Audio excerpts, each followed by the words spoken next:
Imagine, if you will, in the world of Ashentale, on the continent of Shill, in the lands to the south, there lies a beacon of righteousness. Its brilliance illuminates even the darkest hours, ceaselessly combating corruption and greed. However, deep beneath the earth, an insidious malevolence stirs, drawing the unwavering gaze of fate itself. It slumbers, biding its time until it emerges from the depths with a voracious hunger for light. Yet amidst this impending darkness, the gods of Ashentale remain vigilant, strategically maneuvering their pieces on the cosmic chessboard. Welcome back to OriginalGM. I am Hupahu, joined with Cikala and Wachi and Hawk. Welcome back, everyone. Season 3, Episode 5. Pretty cool. I'm excited. Me too. Really no announcements or anything like that, so we can get right to it. Did you get your spells? Got your spells? I did. Thank you. Yeah, witch spells. I heard this week you're going to try to hide the fact that you're a witch. Well, that was kind of the original intention with the hat. The witch's hat, yeah. I don't know. It's pretty hard to hide that you're a witch. But Yeah, especially with the black hat. Yeah. It just kind of all worked in that way. She's a witch. That was one of Burner. those pre-thoughts and, creating a character. But we're good. Pretty sure she I weighs. really like how she's come out. She weighs more than a feather, I'm pretty sure. So. Little Monty Python there. Careful. She's in trouble. Yeah. It's almost old enough now, I think. All right, you guys ready? Yeah. You guys have a good week? Yes. Yeah? Excellent. Cool. All right, well, let's get started. Do you guys remember what happened? Where you were? Yeah, we were in the Museum of Love and Beauty, and Ren completed the quest for everybody. She's getting ready to go tell them. Yeah. So let's start with. We were still digging around getting ready while Ren was completing the quest. Yeah, Seth had found the bounty. And all of that, if you recall. 5,000 silver piece bounty. Which I'm handing in to Elis. Elis. Yeah. It's a little bit above my pay grade.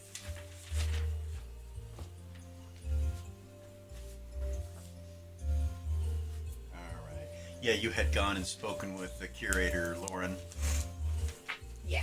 in the archives and found out the information that you needed and completed the damn quest. So, 188 experience points for everybody Nice. for completing that quest, and that was awful quick. You didn't have to take a boat trip or nothing. We're getting Travis. We'll worry about that here in a little while. Yeah. I know that doesn't level me. So. Yeah, no, not yet. But, you're starting to be on your way, so.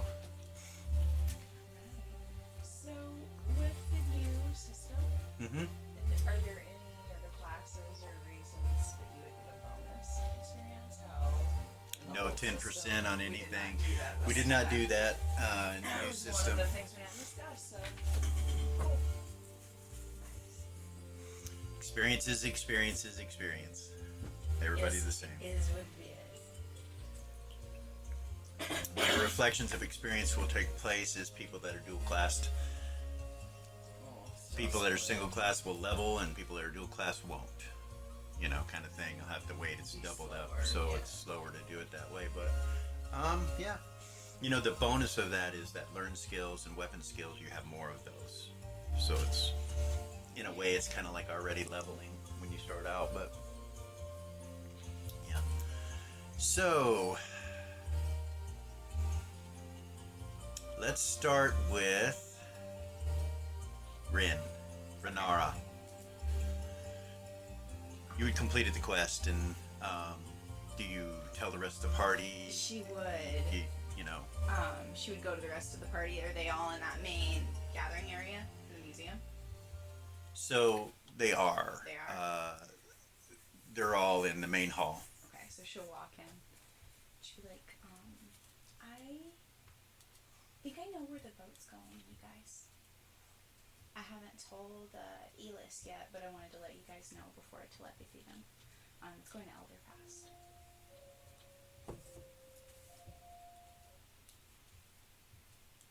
That was quick.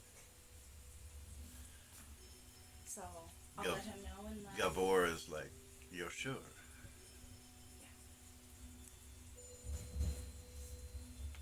Well, that was quick. Let me telepathy Elis and I'll let you guys know what he says. You want to let him know about the bounty?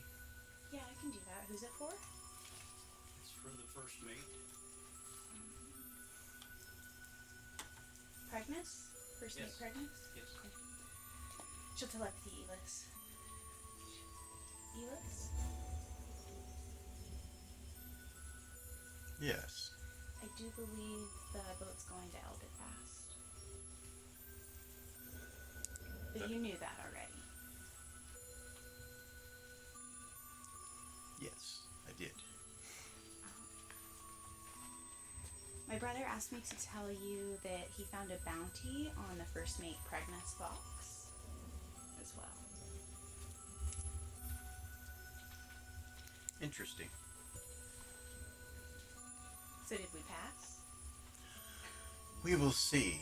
You are to gather everyone together and come to the council headquarters in Upper Queensland. You will be brought before the council, and the truth of the matter is that I was correct. Many of them thought that you might board the ship and go through some long voyage to discover where it was going. I knew otherwise. The skills that you all have amongst yourselves were enough to discover the truth of it all before leaving or gathering together on a great adventure. These are the kinds of things that the Holy Host will require, is that you use your skills and your intellect and your wisdom, not just your brawn, to accomplish a task. Well done. Thank you. The council is waiting. Okay. She'll look at the party and she'll be like, Elis would like us all to gather at the council headquarters. It's in northern Queensland. And we will be brought before the council.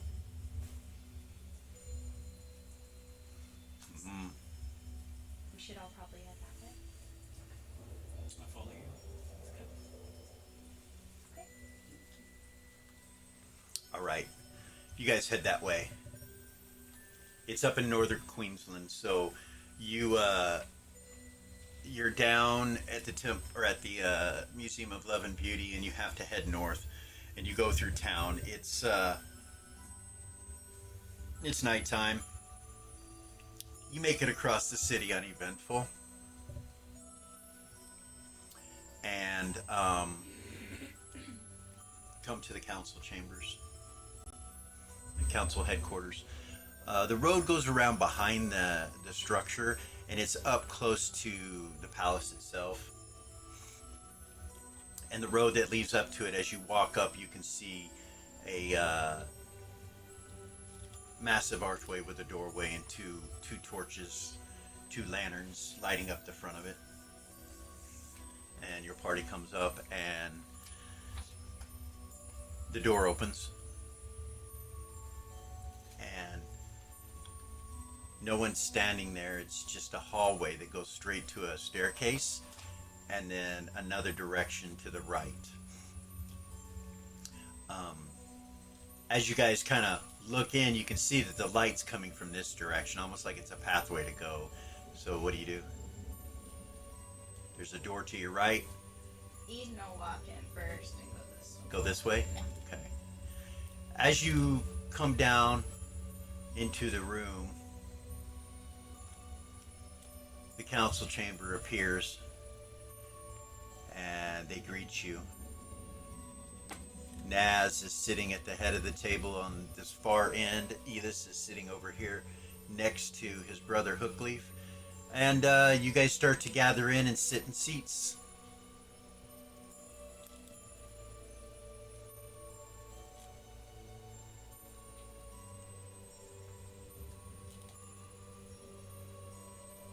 I have placed you in various positions that I assumed you would go. Gavor comes across over here and sits down there.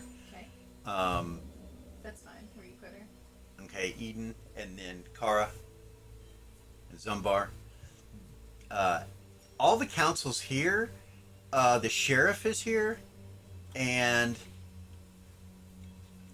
the individual that guards Elis and has also guard. You've seen him guard a few people. The one with the burn marks, the one that you know is Leopard. Yeah. From Catkind. He's Bloodthorn is his name.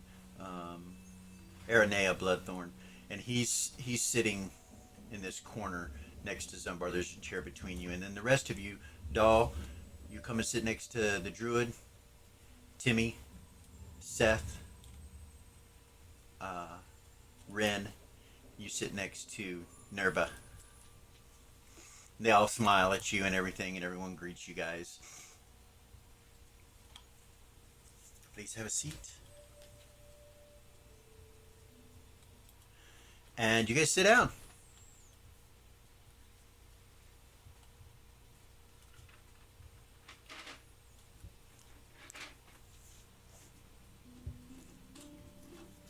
Edith says, thank you all for coming. It would seem that I was correct about them. And he turns and looks across the table at Naz, who is smiling at his daughter. He's like looking at you, smiling at you.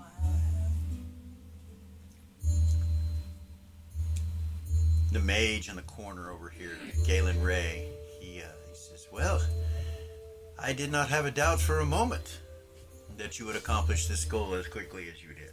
It would seem that Elis was correct. And he turns and looks over at Naz, and Naz goes, yes, you have done well. So, I think that it's probably time to let you all know that in this situation, we are looking for a specific group of individuals that can accomplish goals that those of us that carry more might and power cannot accomplish. It seems that for some reason, our great city has been plagued with corruption. We would like for you to specifically be our hunting dogs, as it were, a way to sniff us out and take us off of being again the tree like we've been, because this situation is just a mess. It's a hot mess. Kind of looks around the room, he looks around at all the people sitting here. He goes, it is assumed that none of the council is involved in such things, but we do not know for sure. The culprits that you are, or we are, looking for could very well be in this room. And he looks around at the council, and they all just kind of stare one to the other. Of course, that is perhaps a very terrifying thought, specifically to you, but also to this council. Know that whatever is discovered, we will protect you as best we can. Now, this is something that Elis has spoken to me several times, and I believe it to be true. Those that do not have a direct connection to this council can see more than we can. Therefore, we would like to specifically, or I would like to specifically request to the council that they be brought into the holy hosts.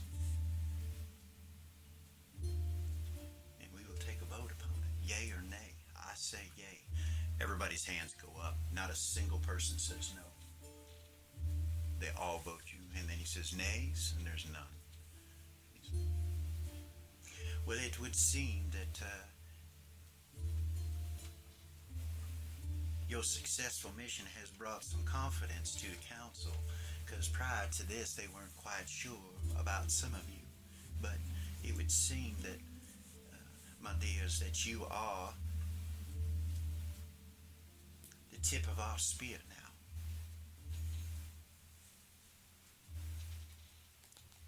He looks behind him and you see this banner that goes all the way to the top of the ceiling.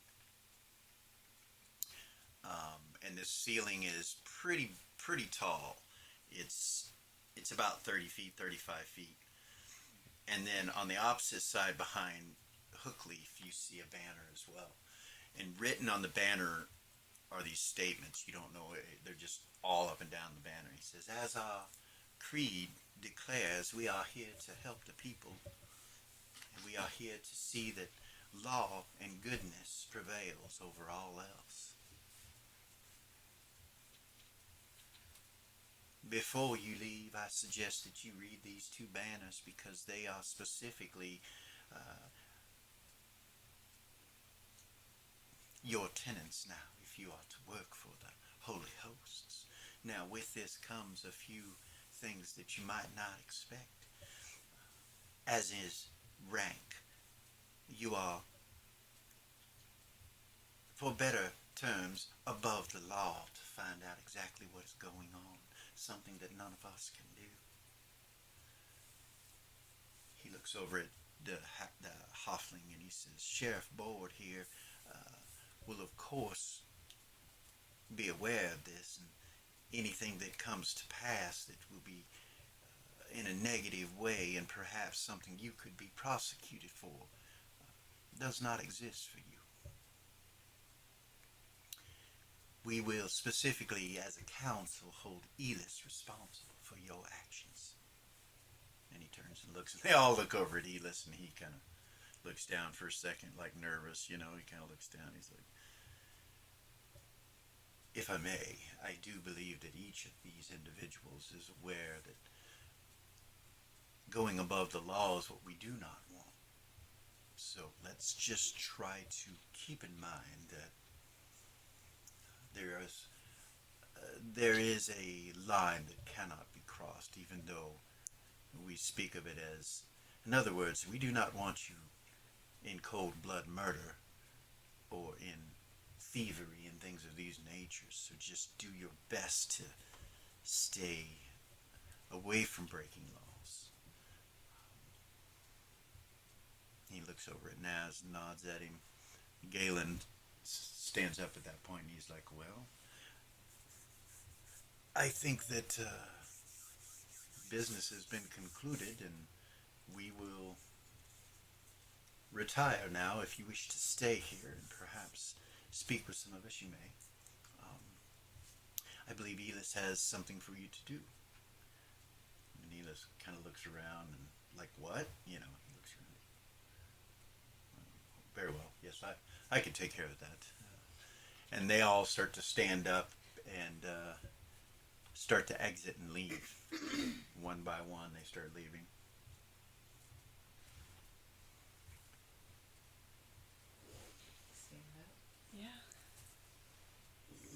So, as they're all leaving, you kind of, you came in quickly, but as they're all leaving, you kind of look around and you see there's statues everywhere. And all these corners are statues, and they're all various types of statues. There's 4 braziers burning in the room, and the table's made of like a black onyx with a symbol of gold star or a sun in the center of it that's tiled onto the obsidian. And there's a doorway to the south that's closed, and several windows, of course, coming out of here. But they all start filing out. Elis stays behind and kind of with Nerva, and they kind of walk over to you guys and join together. And Elis says, if you would meet back at the museum, where you met with Curator Lauren across the hall. Okay. Meet there. It will be a headquarters or meeting room, so to say, for all of us. He smiles over at you guys. And your father, Naz, comes up to you and gives you a hug. Should I hug him? Hi, Daddy. You have done well, child. Thank you. Remember to keep your head up and remember, Gold Star is always watching. He's always watching, and I just see this as an opportunity to bring this corruption to justice. As they're talking, Timmy kind of turns and looks over at Doll, and then he telepathies in her head. He says, I get it now. That's where she gets it. Kind of turns and looks at him. Let's, just for fun, let's play along. Yeah. He nods. So, you guys all gather together and leave this current location. While she's getting her hug, Ren wants to read those banners. Seth? Okay. Or Seth or Kara, I'm sorry. Kara. I was gonna say Ren wanted to look at the banners too. We'll Okay. sing. All right.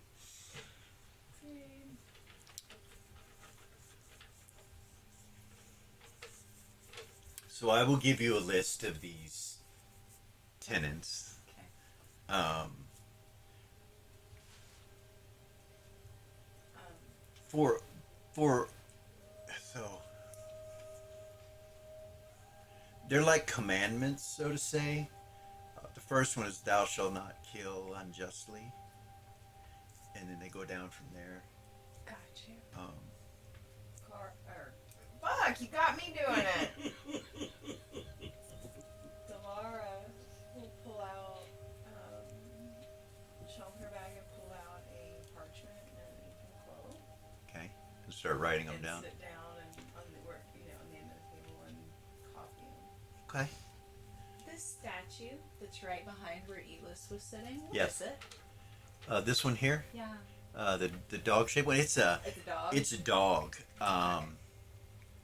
And it live actually robot? looks like a box or a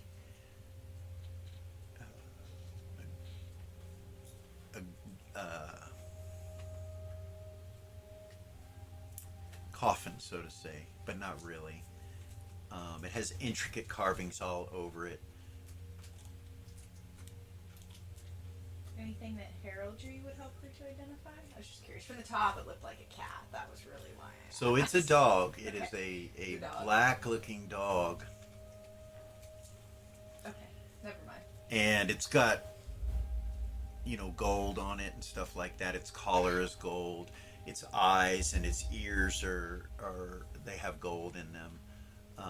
Its claws have gold on it. Down at the bottom of the base of it, there are ruins that go all the way around it, and they're in gold as well. Okay. So you kind of come over and look at that. Walk away. Get ready to leave. Okay. Bless you. Bless you. Okay, so you guys are going to go back across town and go back to the Museum of Love and Beauty. Do I have enough time to drop that hound dog off? If not, then I'll just keep it with me. You can go take it back if you want to. It's up to you. If we're passing the place, then I'll drop it off. But if we're not going to pass the place, So you kind of can. You can kind of go. It's a roundabout way. then I'll drop it off because no sense in hauling that thing around with me, especially if it's going to keep licking me. Okay. We've had enough with rashes, thank you. So where's the other one? You gave it to Kara. We gave it to Kara.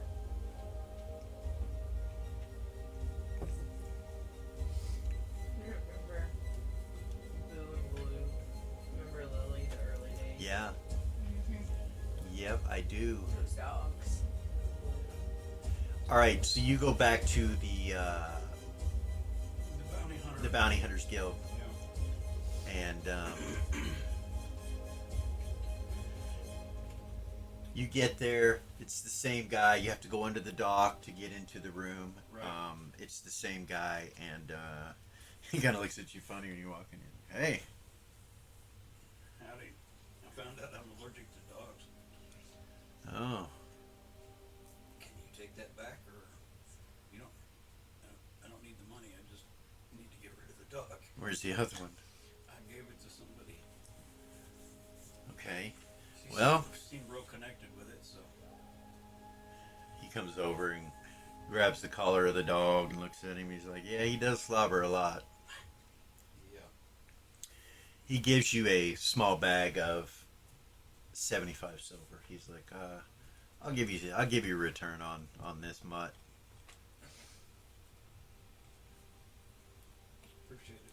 No problem. Just in the future, if you need anything else, just come here. Do you sell big cats? Well, I can get one. What kind are you looking for?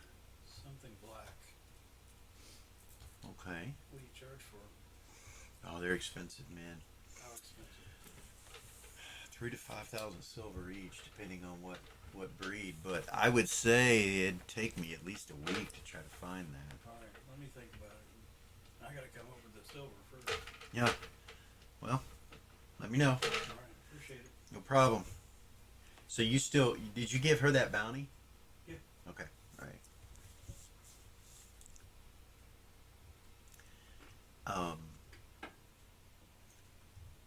That cloaked individual that came in and left the last time you were here is sitting in the corner, kind of close to the bounty wall, and looks like she. You can tell now that it's a she. You can kind of see her hands, and looks like she's eating something as you're in there. And so you guys all leave, and you make it to the council chamber, or to the meeting chamber. You come into the temple, or to the Museum of Love and Beauty, and you come into this room right here.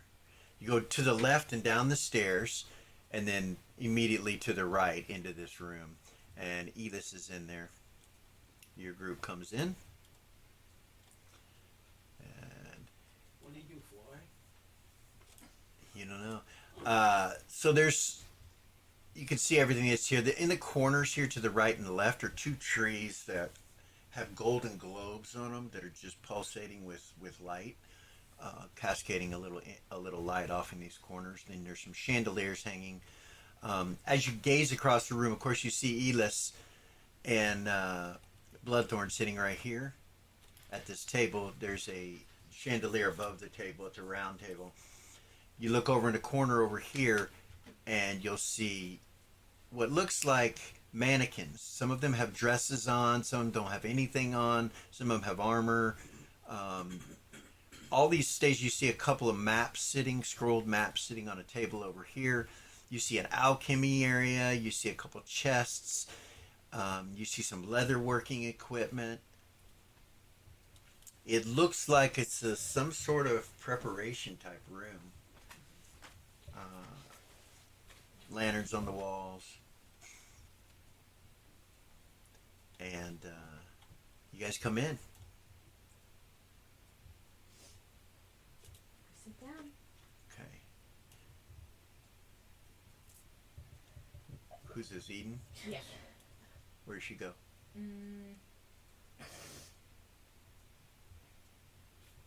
On that side. Here? Down one. There? Right there. Alright. Kara? Here? Yeah. Just follow her. Around over by Elis. Okay. Right here? Timmy will sit next to you. Ryan will sit next to Bloodthorn. Alright. Yes? Yes. Excuse me. Oh, so it's got me going too. faces and It's dry in here. All right. You guys all sit down and everything. Elis is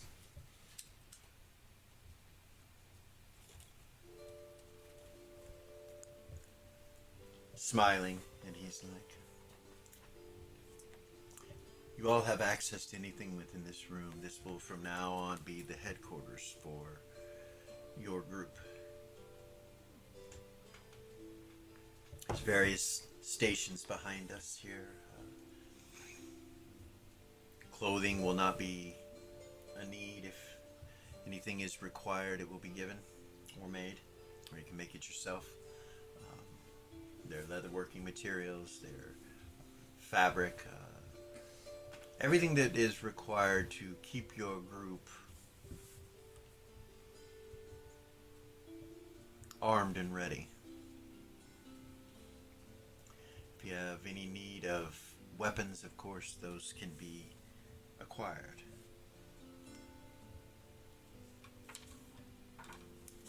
Thank you, Elis. Of course.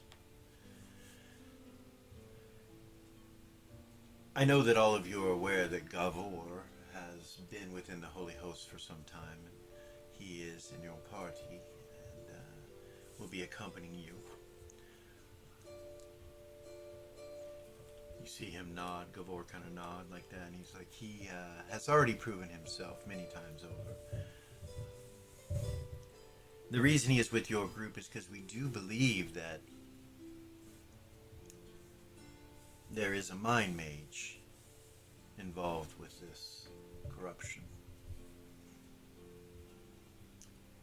And you should know that Gavor is a mind mage. And he turns and looks at him, and Gavor kind of looks down for a second and then looks back up at you guys to get your reaction.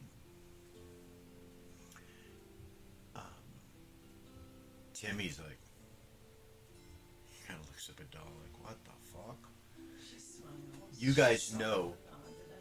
You guys know that they're hunted. Like, just to be a mind mage, you can get arrested. Seth just nods. Eden kind of has her eyebrow raised, like, what? And Ren just smiles at him. Okay. Kari doesn't know what to think. He has been given this opportunity because he has proven himself to be loyal to Goldstar. Even though he retains abilities that are considered dangerous. You will have need of his skills in the coming days. He kind of turns and looks over to Gavor and he's like, so, what have you found out? It would seem that everyone within this group is to be trusted for the most part. I would dare say that Dahl and Timmy have doubts about Goldstar, which are understandable, considering that they were taken to the academy. But I do believe that they can be trusted, and for the time being, they are going along with it. And he kind of turns and looks at Dahl. She'll look him right in the eye and smile. Like, quotes her word for word. Word for word, he says what she said. Let's just go along. And then he turns back over to Elis, and he's like, very well. So you will vouch for them all? And he nods. It would seem that the council has agreed, which was not something that I thought would happen. We were looking for at least one or two to say no. Perhaps giving us an idea who might be involved. But of course they're smart enough to not have done that.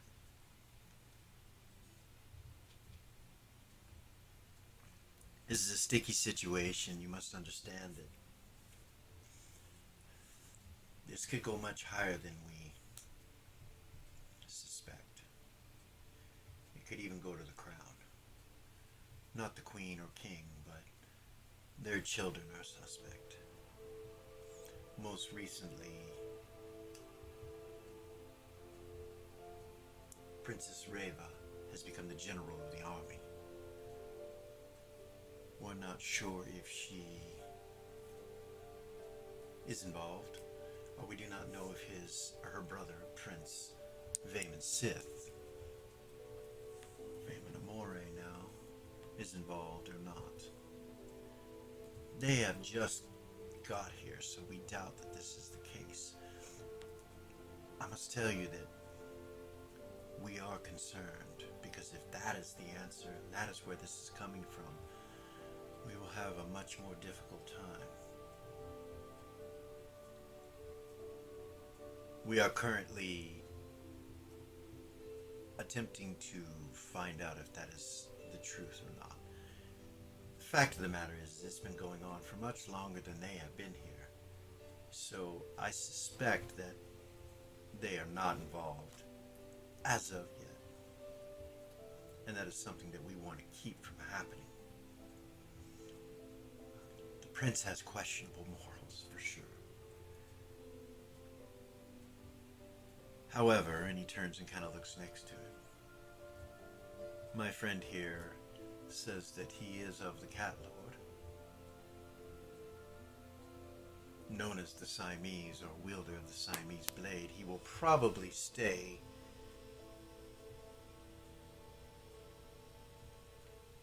as an ally.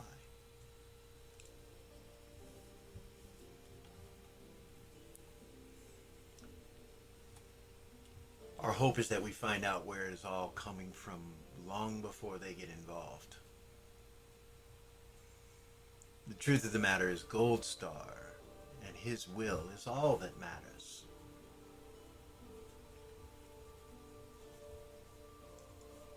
I do not think it's possible for certain individuals in the council to be involved in such things, such as Naz,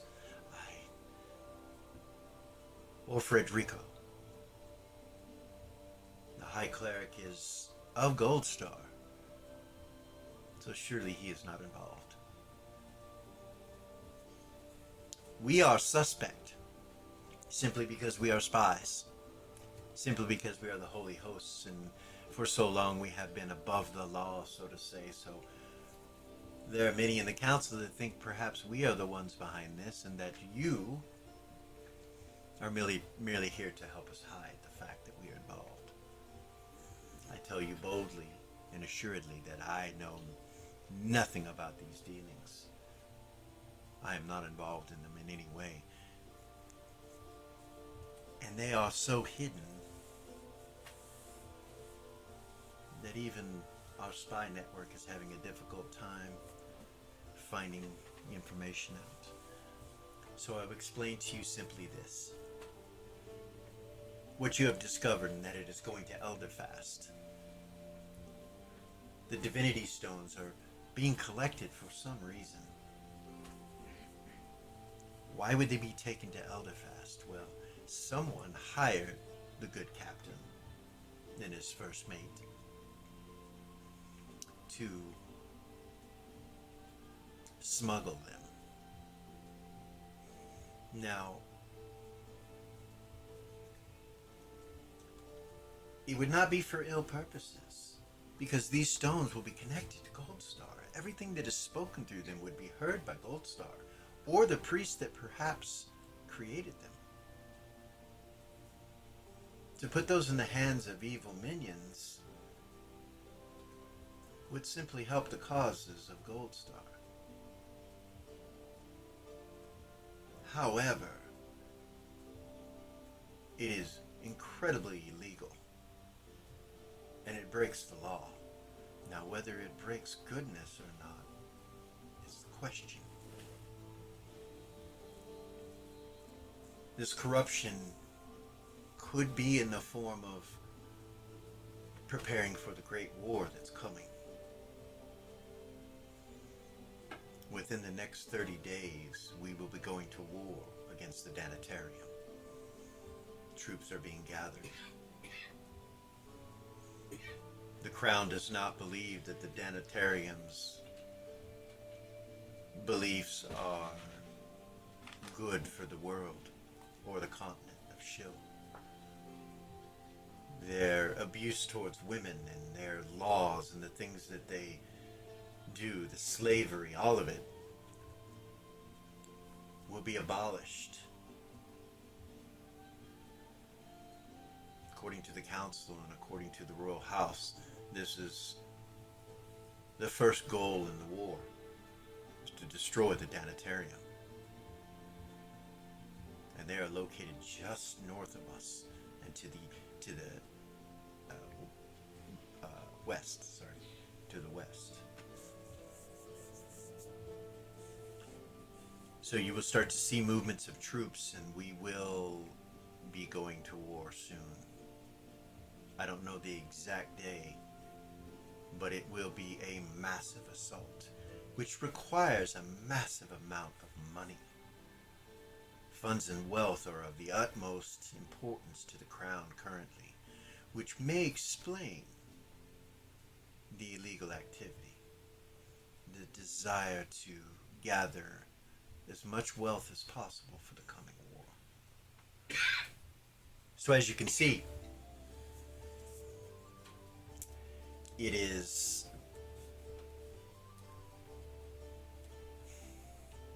it's a catch-22, so to say. It's a very difficult situation, because whoever's behind this corruption could be behind it for what they believe to be good reasons.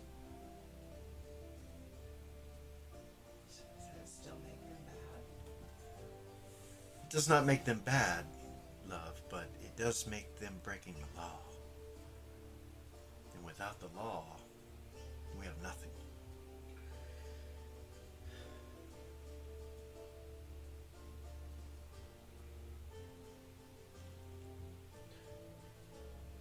Kara just meekly says, pathway to hell is paved with good intentions. He nods. Wisdom and truth. Wisdom and truth, cleric. I think she is right. And the rest of the council agrees. Will we be hurting the war efforts to uncover this and stop the culprits? Or will we... We won't know that until Exactly. we find more. Yes. It will be a devastating blow to the council if one of the council members is involved with this. It will change a lot. And you are all direct targets currently for whoever that might be. They will be aware of what you are doing. They will be aware of your investigation, unfortunately. This is not something we could have hidden. According to the law, you cannot be brought into the hosts without the council's awareness. Therefore, if one of them is involved, they already know you're looking for them.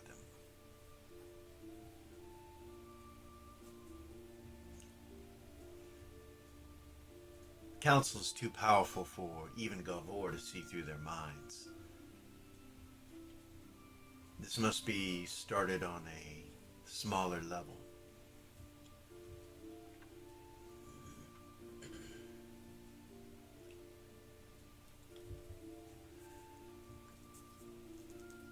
There is a golden knight that has been seen frequenting the Tin Cup, located down on the docks next to the Bounty Hunters Guild. It is a small tavern, one that seems to have a reputation of trouble, so to say. For this golden knight to be consistently going there is odd.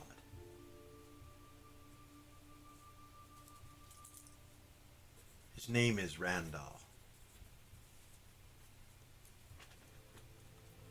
or Captain Randall.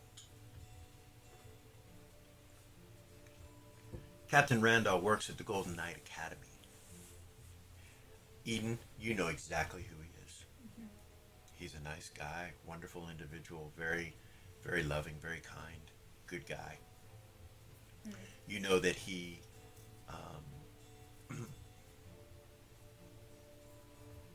you know that he works in as a treasurer within the Golden Knights Academy. He's in charge of all the funds and the money. You also know that he does subcontracting. Seth, you would have seen him before with the dwarves. That he does subcontracting with the dwarves, and that there's money moving between the dwarves and the Golden Knights for equipment, various other things. And you've actually seen him pick up things and talk to the dwarves, like have orders brought and so on and so forth. Also know him as a good guy. See, I've met him before, and he seems like an awful nice guy. I know he's a treasurer for the Golden Knights Academy. Yes, which means well, you follow the money. I believe that will be the way that you discover our culprits. We do not know if he's involved, but we have found through the portents that it is quite likely he knows something. For the fact that he is going to this location time and time again. And I do not mean simply once a week, I mean every night. What's it called? It's called the Tin Cup. A dive. A little place. So it would not be difficult to see him come and go. Currently, he is within the next 30 minutes going to be heading there again. This is, besides the divinity stones, this is our only lead. And they have already left. The copper rope has hit the seas and is headed to the north, to Elderfast. We do have agents, of course, in that location, and we will find out as much as we can upon their arrival and exactly what is taking place there. Perhaps we'll be able to discover where the stones are going, whether they're being sold, whatever the situation might be. Unfortunately, there are other leads that we do have that I do not think are within your wheelhouse. Not yet. It will be difficult to hide what you're doing. Some of you may have the ability to do so, though. And he looks around the room. Some of you may not accompany the paladins directly, seen from a distance.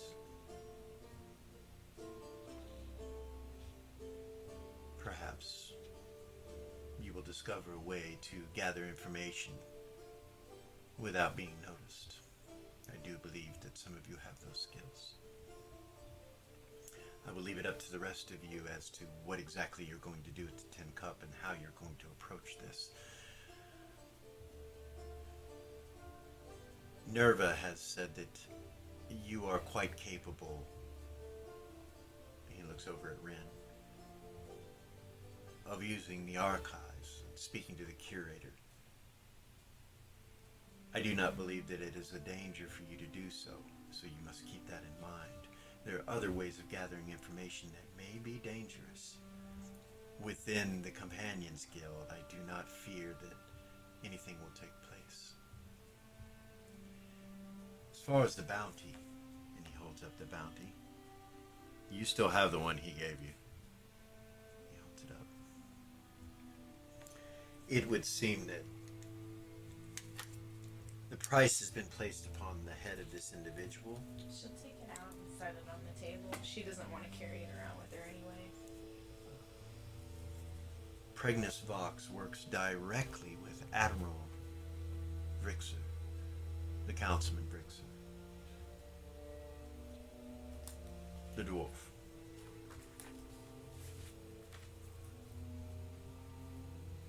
It would seem that he has placed a bounty on him for some reason.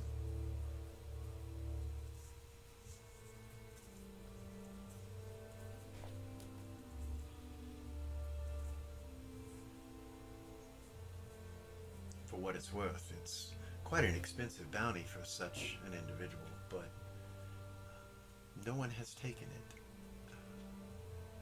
or gone after him, so to say. Currently, he is on his way to Eldefast. But there is a connection there. The fact that he has placed a bounty on him is an odd move.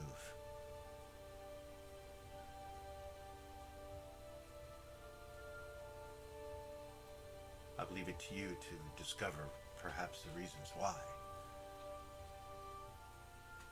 The fact that Admiral Brixer works directly with Randall and the dwarves is suspect. So we will look at the dwarf first. I know that his concentration of energy has been spent mostly within the mines. There is something there, deep within the mines, under Queensland. Something of great wealth and power. Something that Rixer has kept very close. And in all our council meetings, he has never spoken of what it is. I do know that he has no way of pulling it from the mines, whatever it is. That is what he's attempting to figure out.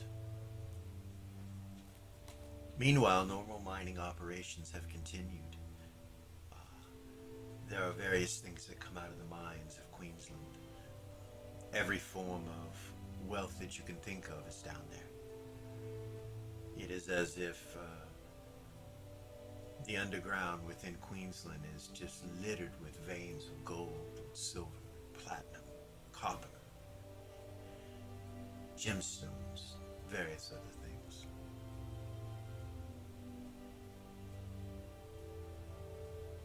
What I speak of is something supernatural, something that even Councilman Brixer has need of. And he has need of not much. So.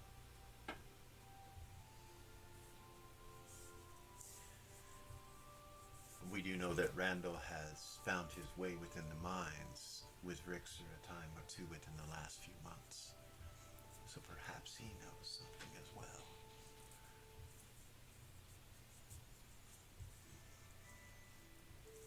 So your job is to try to find out as much information about this, the target of Randall currently. Okay. You have 20 minutes or so to look around if there's anything that you need, and he stands up.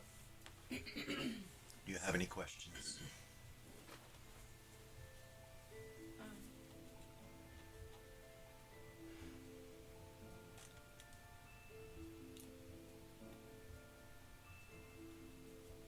You spoke of the cowboy? Yes. Said that he was an ally?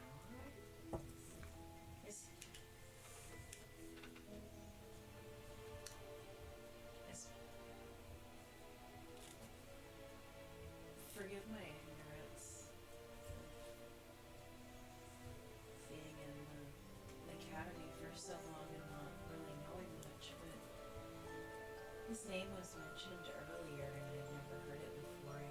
He seems to be a really important piece of what's happening. He's a god, the cat lord, Baldoni? He is. I know it seems like an odd thing, just speaking of gods as if you've met them, but I have. He is not your normal deity. He seems to have his hands in mortal affairs more than most of the deities. We know him to be an ally to the continent of Shill, to this world, and also to Goldstar. Though their beliefs are different, they are allies. in their common goal.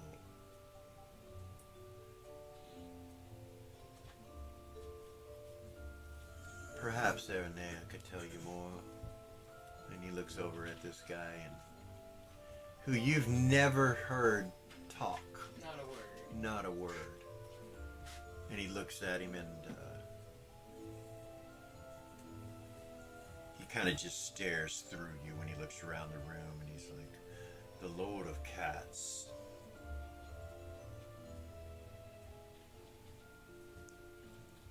Is very involved in politics that are much greater than the city of Queensland.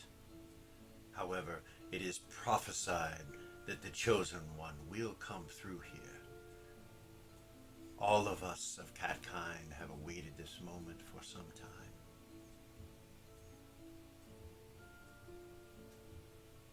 Nine years from now, somewhat less than that, a great evil known as the Nexus will find its way out of its prison and devour this whole world. The only thing stopping him is the Chosen One.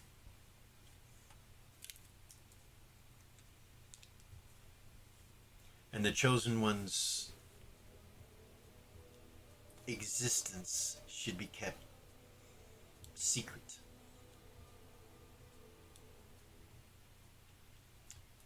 Unfortunately, there are some that already know of the Chosen One's existence, and perhaps exactly who it is. It is said that this individual is a prince of Catkind, one that will bring destruction to the Nexus. The one that must wield the Panther Blades, the one that must wear the necklace of 9 lives. For it will take at least that many to kill and destroy the Nexus. Currently, his location, or hers, is unknown. It is said that the gifted calico cat travels with him, or her. Their powers are able to hide the prince or princess so that the enemy is not aware. The enemy of Catkind currently is not just the Nexus. There are many things that are taking place within this world. To the north, the very hells themselves are pouring and spilling onto the Prime. Asmodeus has complete control of all 9 hells and commands everything within them. And he has brought his minions onto the Prime Material Plane. And it is said that he perhaps himself is coming, or already here.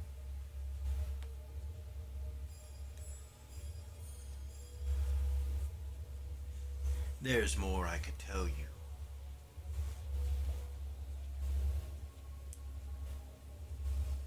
But that will distract you from your current mission.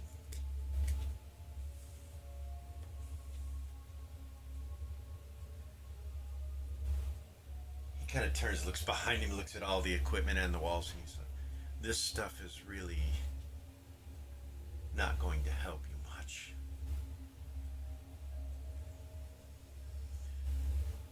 I would suggest that you make a trip to the Cradle in northern Queensland. It is a magic shop. They are friends of Catkind.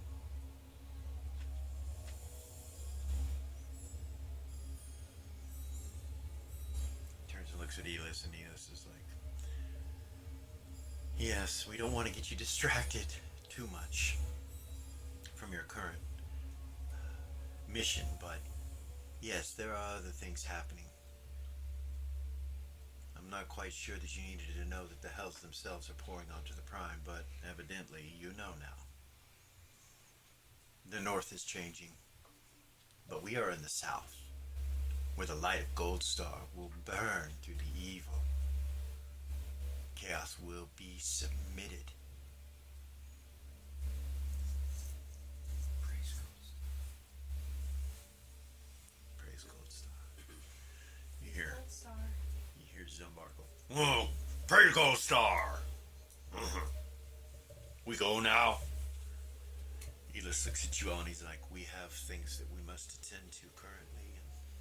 And know that you will be... I cannot say you will be watched, but there will be those that will come to your aid if needed. Thank you. And the two of them get up and leave. When they're leaving, he turns and looks right at you, Seth, as he walks by. Smiles. Keeps walking. He didn't look at anybody else. He looks right at Seth. And they leave the room. Let's look back at him with my eyebrow raised. Right? Alright, you're all left in this room. And we're going to take a quick break right there. And we will be right back.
And we're back. Alright, so half your party, well, I don't know what you're going to do. So, you guys are standing in that room. Gavor says, it would seem that we have two locations that need to be taken care of. Do we want to do those separate or together? I would say I don't know how much help I would be with Captain Randall. When it comes to my skill set, but I can go to the cradle. If anybody else would like to join me. I would. No. Magic. Mm. No go magic shop. Eden would say, well, I know Captain Randall. So does Kara, so we could try to go take a look at what's going on over there. Unless you guys think we should all stay together and focus on one thing at a time.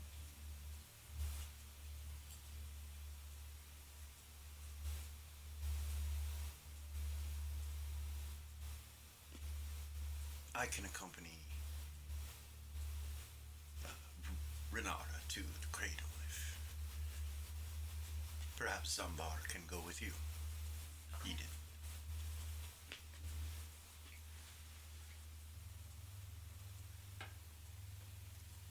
Ren just says maybe we can lead him back to Kara? the path. Or Kara says maybe we can lead him back to the path of life. Maybe we can. We need to go see what's going on and see. Just see. We don't even know where he's at. I'm cool with going to a magic shop, Jimmy says. Seth just says I'm going where she goes. Alright, so Zambar, Eden, and Kara are going to the Tin Cup. I guess so. And Renara, Doll, Timmy, and Seth, and Gavor are going to the magic shop. Okay. So we'll do the magic shop first, the cradle. Our viewers are somewhat familiar with it already. So, Lily, Yes. as you're in the cradle, all the cats come running into the kitchen and just sit down and look at you.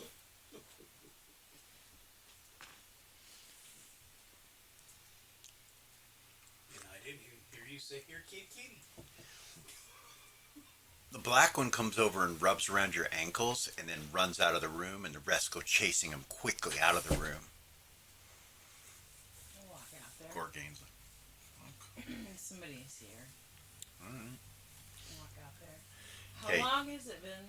Like, Just, like we're picking right up where Right where you left She's off. fresh. yeah, Okay. she just found out she's pregnant. Okay. So, you and Gorgain head into the main room. Hedda's already in there, and Bella and Rabbit. You come into the main room. The cats are sitting at the front door, staring at it. And they look back at you, Lily, and then they stare back again. Well, I'd say we have guests coming, guys. Yeah. All right. You're right. Ren.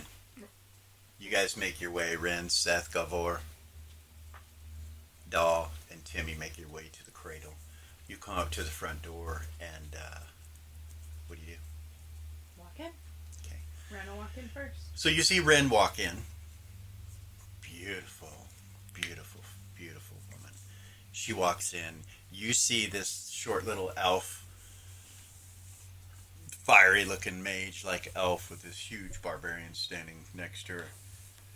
As you guys walk in, as soon as they come in, the Lynx, Lily, you see the chosen one. He He's got a silver streak in his hair. One of his eyes is fucked up. He's, you see the panther all over him. And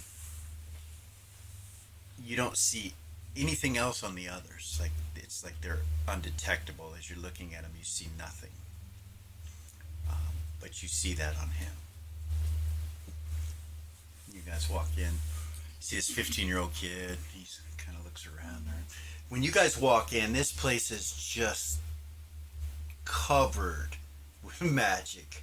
You see a statue to your right and left with armor and weapons on them.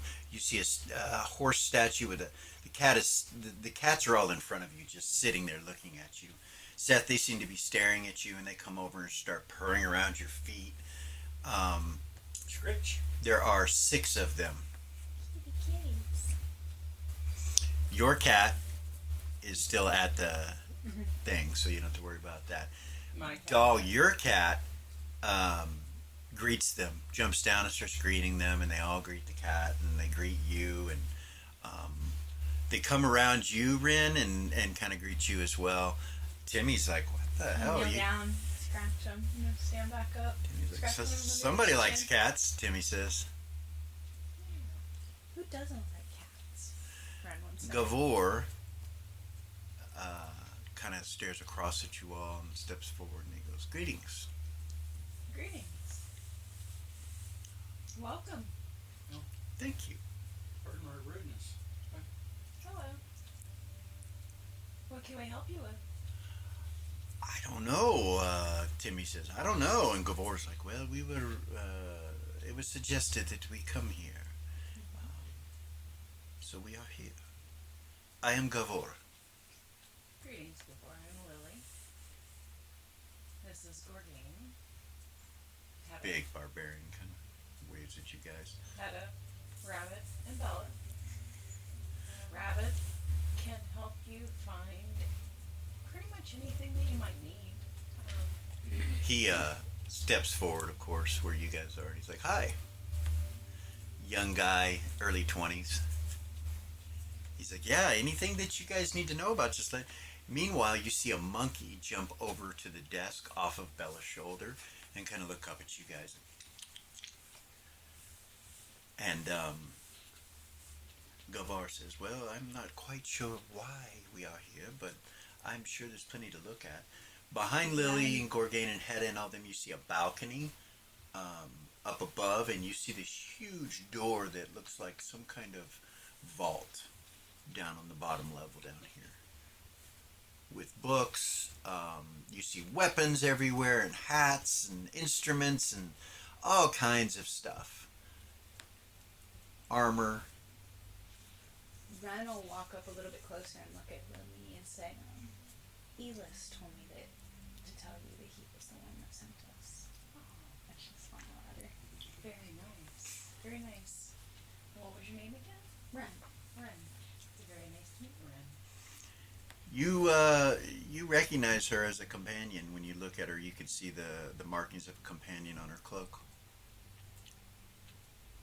Who are your friends? This is Seth, my brother. This is Gavor. And she'll go through the line. Introduce them all. Team and Doll. It's a very Doll. nice to meet you all. Doll's got a really cool hat, Lily. You look over at her, she's got this badass hat. Nice hat. You know somebody else that wears a hat like that. Gorgain says. He once he realizes what's going on, he just kind of moves over to this direction next to Hedda.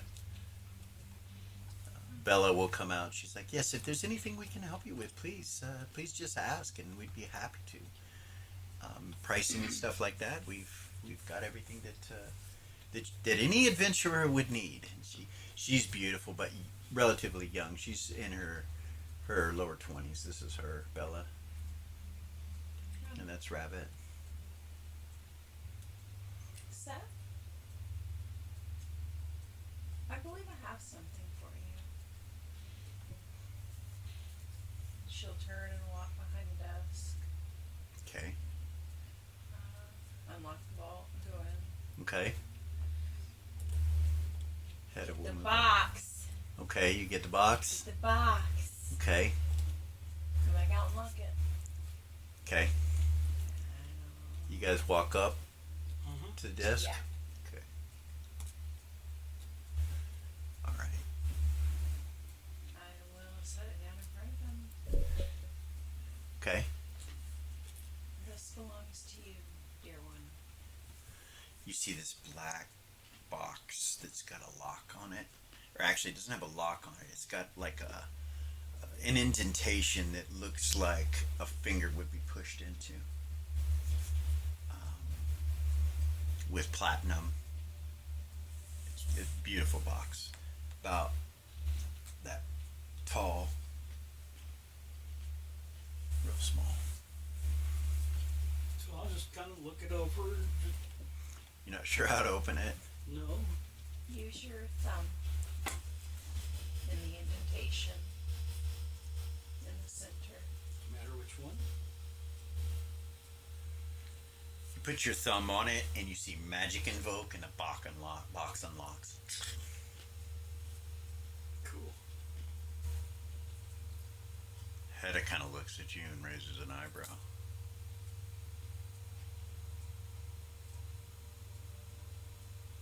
Red-headed dwarf with a big full beard.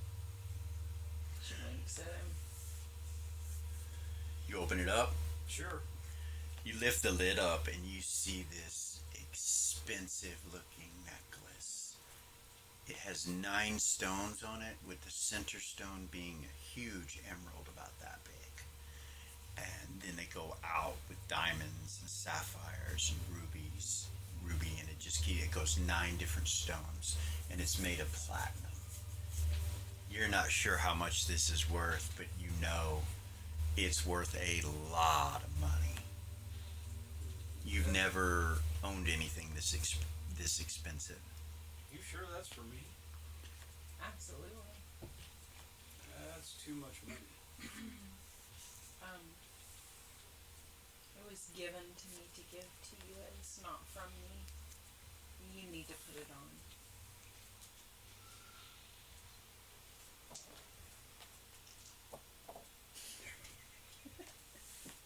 With her. Oh, well, I guess he puts it on. Yeah, she's fixing to say. Okay. All right. She's about to get charisma'd. You pick it up and latch it onto yourself, and when it does, the whole thing glows. All the stones go, and then they go out. Nothing changes. You're like, I don't feel anything. He's just standing there looking worried. It is a gift from Glistinian, the Lord of Cats. And this time, using her full charisma, she will, she'll smile at him and say, I would advise you to leave it in place and allow it to protect and guide your path. All the cats come around you when you put it on. They like come at your feet and look at you. A couple of them roll over under their backs and do that. You are very important in the coming years. Not only to cat kind, but to the entire world. So out in the distance, through the door and out the windows, you hear this cat scream.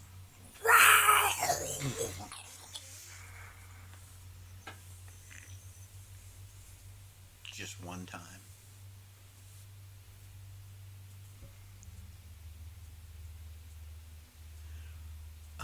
Ren, when he puts it on,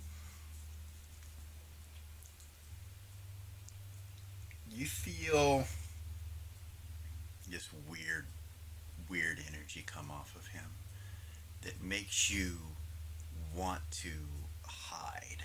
Like, it's a strange energy. You've never felt this off your brother before. She can fight against it, right? Like Yeah, she doesn't yeah. have to. No, you don't have to, but you feel it.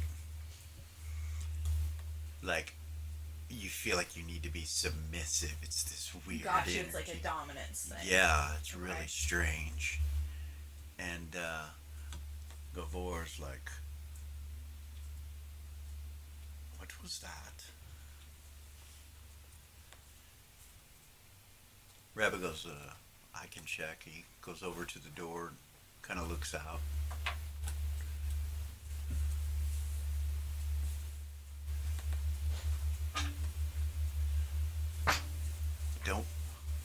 Don't see anything, he says.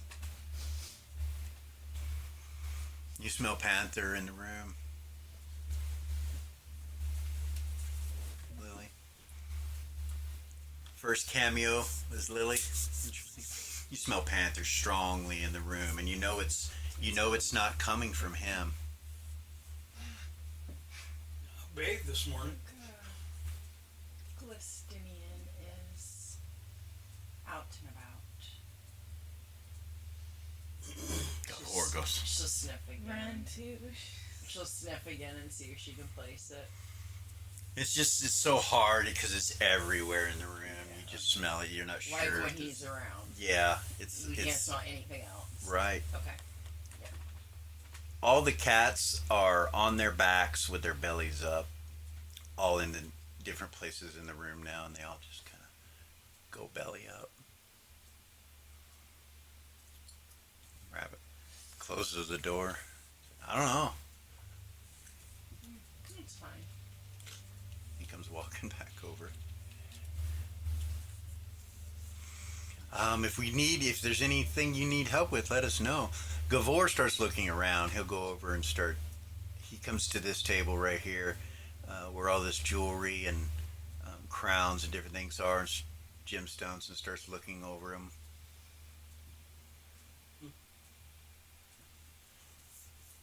Timmy goes over to the hats right here and the masks and things and starts looking around. Cat of nine tails in here that Ren can see. So you start looking around for a cat of nine tails, and you come over to this area over here. And you can see that there are different weapons. And you actually see one sitting inside of the case right there. The monkey jumps off of the desk and runs over next to where Timmy is and jumps up on the table and just kind of looks at him.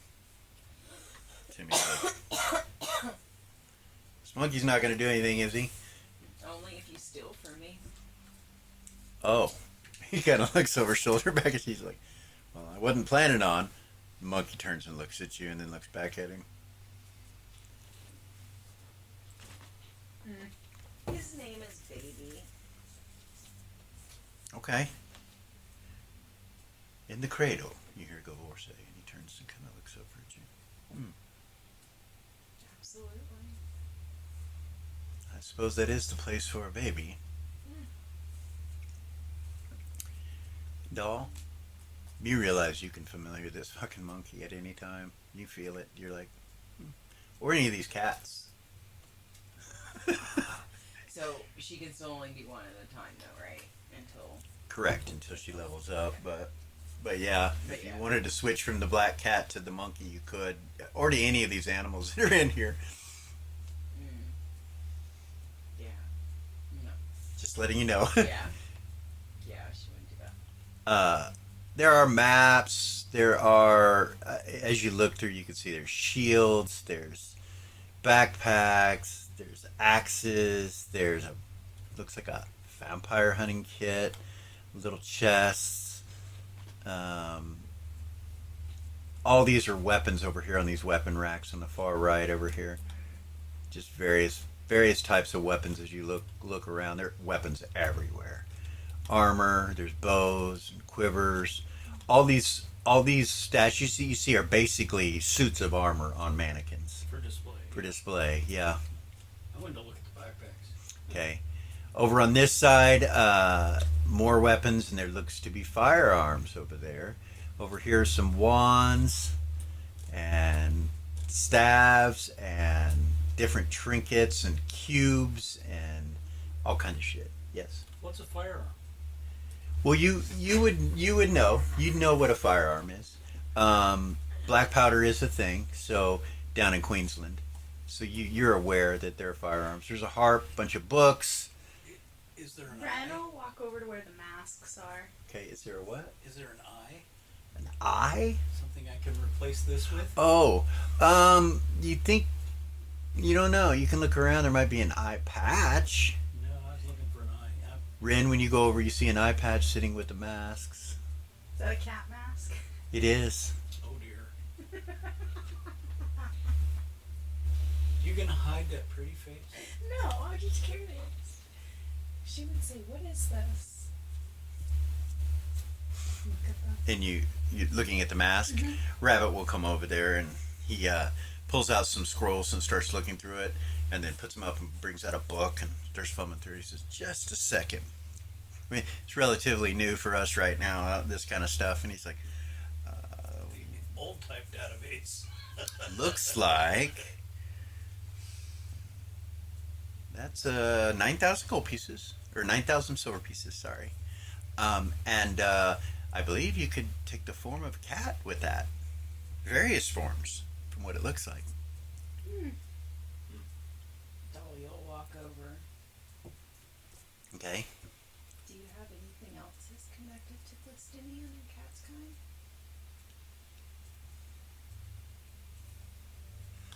When you say that, this beautiful bard walks in. Feminine looking bard, Eris, Master Magna alumni bard, steps in, walks in. Eris, you walk in. As soon as you walk in,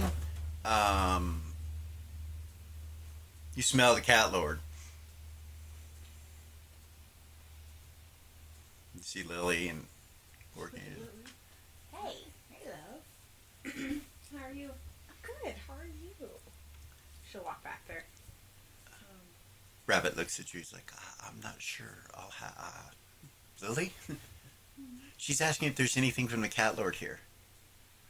It would be in the books. All right. He starts thumbing through, and he looks over at you when he says, and he goes, "We just recently bought the place or acquired the place, whatever." Anyway, we're not familiar with all the inventory, so if you'll give me a minute. Okay.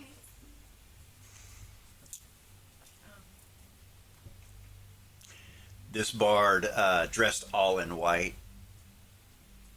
Lily will come out from around the desk and embrace her. Okay. Give her hugs. Christina here?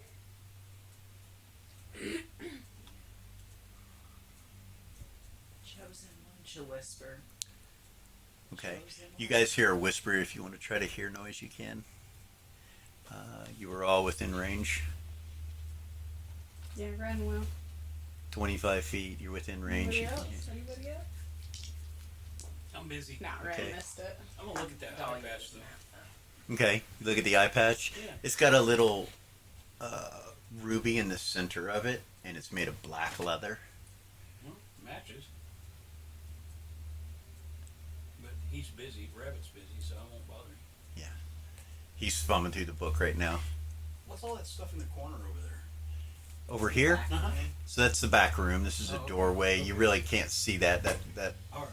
That's what you see right now. But it's open. The door. There is no door, so it looks like you can go in there, but you don't know. I'm not going to. Ren missed her listen roll. Okay, you didn't hear it. So Lily says to her, "Chosen one."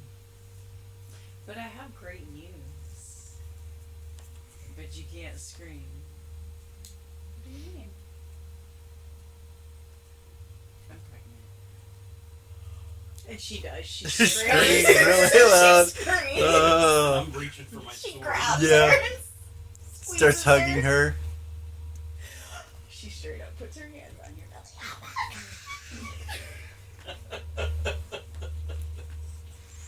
Gorgain comes over smiling, and Congratulations, Gorg. they are in order, he says, and he gives you a hug. She'll hug him. Did you say the chosen? What you said? She'll look right at him and then look back at Eris. You see Hedda walk over to where Seth is. Eris will detect cat kind in her room. Okay, I don't have to. You don't have to tell. excluding all the cats, Do Do you want us to? No, Okay. excluding you can't. Yeah. You don't have to say it out loud. but Excluding all Eris the knows. cats. Eris knows. Yeah, she knows. There's two. Okay. And one of them is Calico, and you detect it.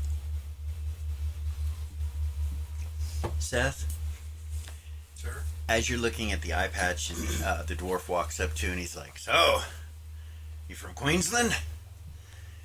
No, from Foreign, Foreign. up north. About that point, you feel this foreboding feeling like somebody walked over your grave, and you turn over to the bard, and it's coming from her, and she's looking right at you, and she smiles, and then kind of looks away. She's got this hat on with a big orange feather coming out of it. It's just a foreboding feeling. It just feels like somebody walks over your grave. It's chilling. But when you look at her, she is gorgeous. Right. And your feeling, as soon as you look at her, that feeling goes away. As soon as you visually see her, you're like, Okay. it just kind of disappears. Eras? Yeah. The three items begin to vibrate. She'll step back away from him further. Okay. She'll. You get about 10 feet away from him, Mhm. and it stops. Yeah, she'll stay back away from him. Okay. It's not time yet. Unless Glistinian tells her. Yeah. Yeah, she'll just avoid him. Okay. Never been there before. Is that a human city? Ren will walk up with them. It's a town. My sister's from there too. Oh, is she? Hi. Well, hi there, little lady. That's Ren. My name's Hedda. Nice to meet you. Hedda Firebrand, Real gentle. former king of the Southern Dwarves. Your Majesty. Oh, no, please don't do that. He smiles, starts laughing. Not no more, but I appreciate the niceties and all that. Gar, it's just, yeah, I'm just me. Well, just me. It's good to meet you. He smiles. Do you know what this is? This eye patch? No. Thought I'd ask. You want me to check it? Sure. He puts it on. Ah, it's true sight. Takes out. That'll enable you to see all kind of stuff. How much? I don't know. He turns and looks back around his shoulder. You see Rabbit still plumbing through the book. He's like, oh, the eye patch? Hold on. 30 silver for that one. 30 silver? Yeah. Okay. No, 30,000. Sorry. Oh, 30,000 30,000 silver, yeah. I don't have that. That, well, What we, does it do? Sets it back down. huh? What does it do? It's true sight, it says. Yeah, I'll come back in about 100 years. Yeah, it's pretty expensive. Yeah. How about that backpack? He goes walking over to it, and he's like, how much for this, Rabbit? And he goes, that's 5,000 silver. What's it do? It holds things. Lots of things? Lots of things. Magically. Alright. I'll come back in about... That was returned just the other day. Whoever bought it didn't like it. I don't have 5,000, so I'll wait.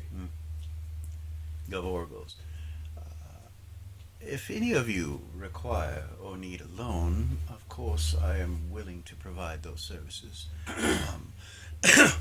What's the vig? 10% interest rate on whatever I loan you. I'll wait. I'm sure they have some sort of layaway plan or something. Rabbit's like, frowns and kind of looks at him and then looks over at Lil like, do we?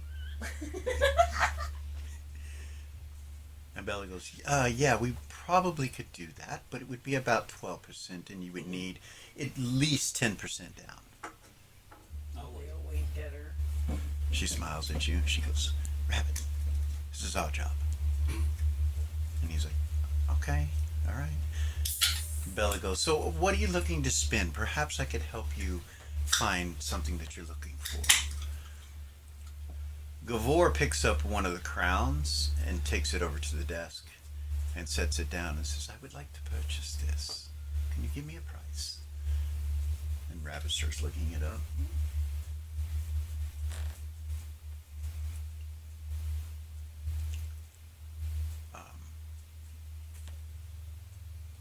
Meanwhile, Lily, that smell slowly is fading because you're starting to smell other things now. Must have been something I ate.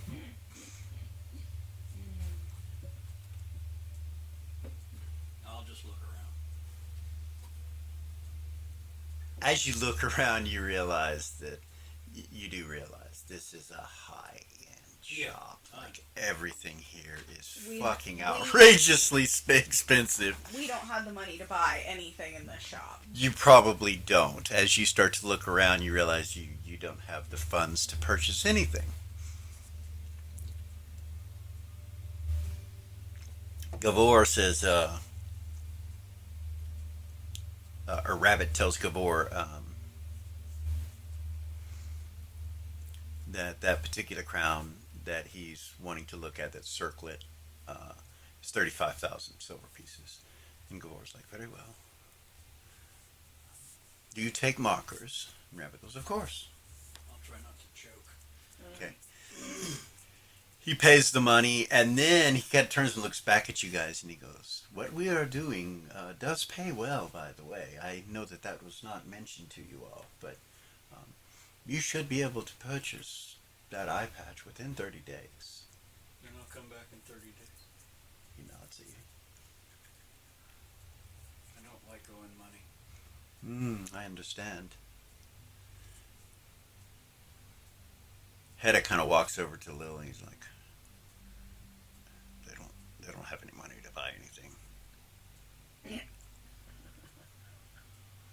Looks like. Timmy asks how much for a dagger. He holds up this dagger and asks how much, and they tell him 3,000 silver pieces, and he's like, oh. Okay. He puts it back down.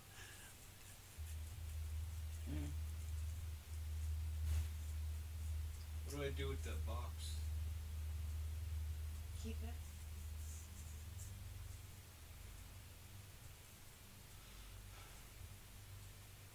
The box itself could very well be worth thousands of silver. As you look at it, you're like, I can't sell that.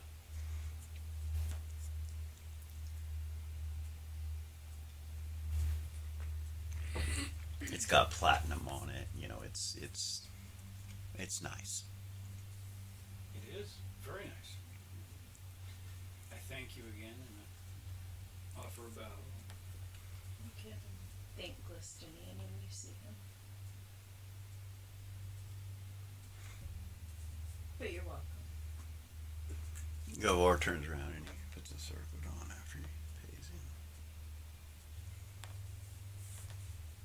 Red will smile when he does that. Very classy. Thank you. It will help us in our endeavors. Do we have everything we need, guys? More than tuck that inside. Okay. You tuck it inside, and you can feel the magic on it when you touch it. You realize that it's protecting you somehow. You're not quite sure how, but you feel secure when you tuck it in. You feel like, Eris is acting like she's looking around the shop, but she's staying on the opposite side of the shop from Seth. Just an awareness. okay, all right. Do I stink? In a sense. In a sense. Don't In a go over and sense. start playing with the cats until Rudy's done. Who will? Doll? Okay. They play with you and hang out with you and your other cat, and doesn't seem like anything here is affordable to you as you look through. We all po folk. Yeah. You see Timmy, like, he picks things up and puts them back down, picks it up, puts it back down. He keeps doing that with various items. And the monkey's following him everywhere he goes. Yeah. And you can tell Timmy's not very keen on it. He keeps looking at the monkey and glaring at it, and the monkey just looks at it. That used to be a lot. Yeah. Makes it pretty impossible for him to steal anything if he was going to. Not that he would, but you know he wants to, doll. But you know for sure that he wants to, and he's really good at it. You know he's really good at it. So you're slightly worried, actually, that he's going to attempt it. Get us in trouble. Yeah. So You better behave. Telepathically ask Timmy, hey, do you have any money? he just, he grabs the stone out of a pocket and he says, "No, I don't, man. I don't have any money. I think I've got like 12 copper on me. Oh. I mean, if you need it, you can No, have it." I was going to give you money, but I wouldn't have enough to purchase anything that you want, like that dagger. That's out of my price range, but Well, that's nice of you. Thank you. He says, "That's cool." you're part of our group. He nods. Telepathy's the doll. He's like, "Can I offer me money for nothing?" Ooh. It was Seth, right? This guy.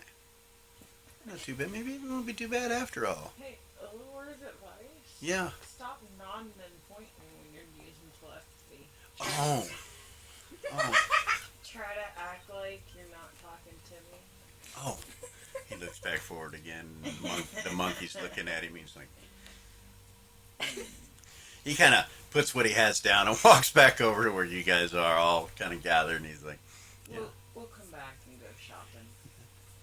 Timmy looks over at Lily. He's like, "You have a very beautiful place here. Thank you so much for allowing us to look through your wares. I don't think any of us can afford anything here, unfortunately, but we'll be back. There's some things that I know I would like to have." Yeah.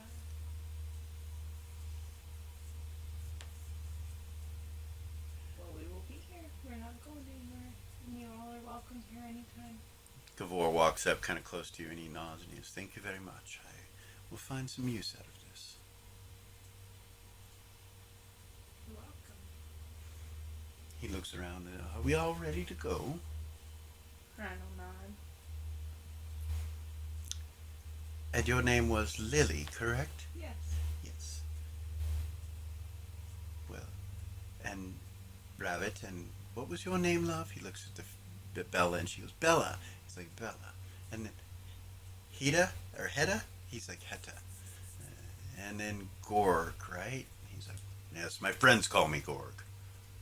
My real name, my full name is Gorgain." And he's like, "Well, Gorgain, then." Ares by this point is up in the loft up there. And then, and you were? Ares. All right.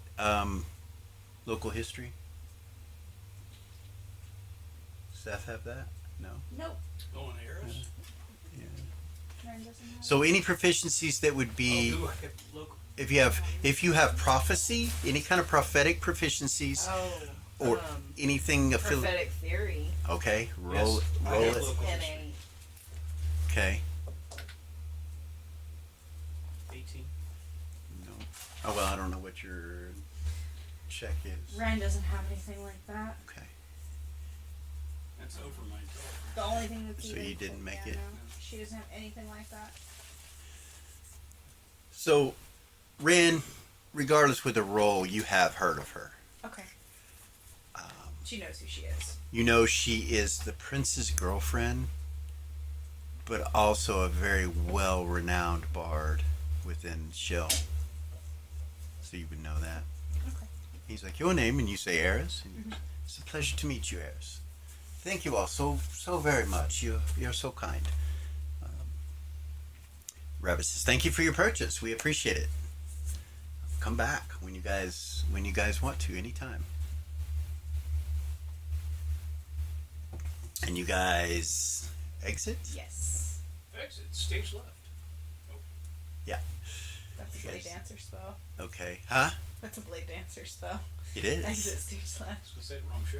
Yeah, no, it is. It is a blade dancer spell. So, you guys leave, and so we're going to go over to the other party real quick. Uh-oh. Um,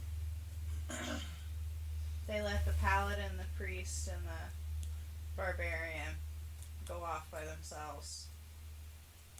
they did. I can't believe they did that. I've got Seth swords. I don't have the katana for Kara. There are katanas there You in that shop. know, I don't have that kind of money. Every single one of them, the price tag is over 60,000 silver, no matter what it is. And some of them, you see one in there that's like 500,000 silver. That's on a mannequin. Yeah, but what does it do? You don't know. Lily knows. They better fight for you. Yeah, right. You better do something. So,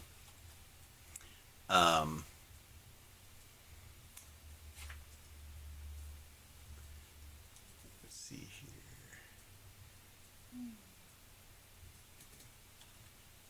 Let me pull this map up. I just had a vision of Kara walking into the Tin Cup, starting a sermon for all the people drinking in there. That's great. We were sent by the Church of Gold Star. You bet you. Who wants to sit down and hear a sermon? That reminds me, I keep forgetting Seth's accent. Whoops. You get it. Oh my heavens. Sorry, it took a little bit for this, but It's alright. What's that thing in the center? so it's located on the docks. The entrance to it is to the south of the building, right next to the docks. Is that what that thing in the center is? Yeah, this is the map itself, Oh. but let this load up and then I can zoom in for you and show you what it looks like. So it'll be Eden, Kara. Kara, and Zumbar. Zumbar. 1, 2, 3, So- more. Yeah. As they're walking over there, she'll be like, so we should have a plan before we walk in here. No sermon? Plan Well- good. If that's what Gold Star leads us to do, absolutely, but You tell Zumbar, Zumbar will do.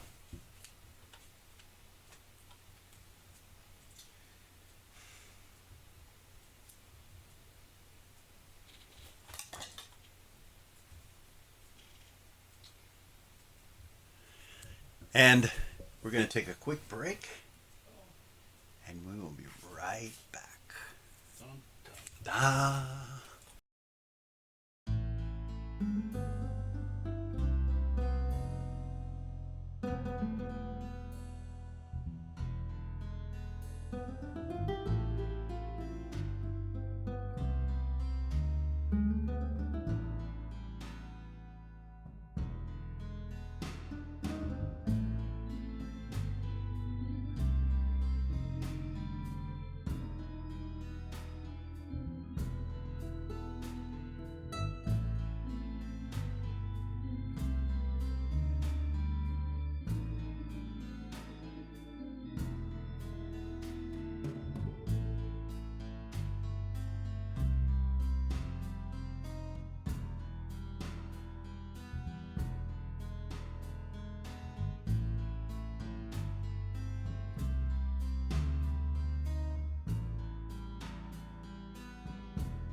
And we are back. And we will switch over to the other party members. You guys enter the Tin Cup. As soon as you come in, you will see the bartender directly in front of you. A brown-cloaked man. Did you want to do something on the way? Yeah, we were talking on the way about what our plan was, Okay. and we had discussed about walking in and doing a sermon, but we'd probably get thrown out doing that. I was gonna say, I think we would get thrown out And if then we we were were to do that. talking about, because neither one of us really drink, and we were talking about, because we both drink communion wine, but what's wrong with drinking a little weak wine? Because we can have it watered down, right? I suppose I just feel weird about doing it outside of church. It's I understand that, but it's all in the service of Gold Star. So I don't think he'll mind a little bit of wine. Now, if we're drinking it for getting drunk, that's wrong. But if we're drinking it in his service, I'm not going to drink enough to get all, Right.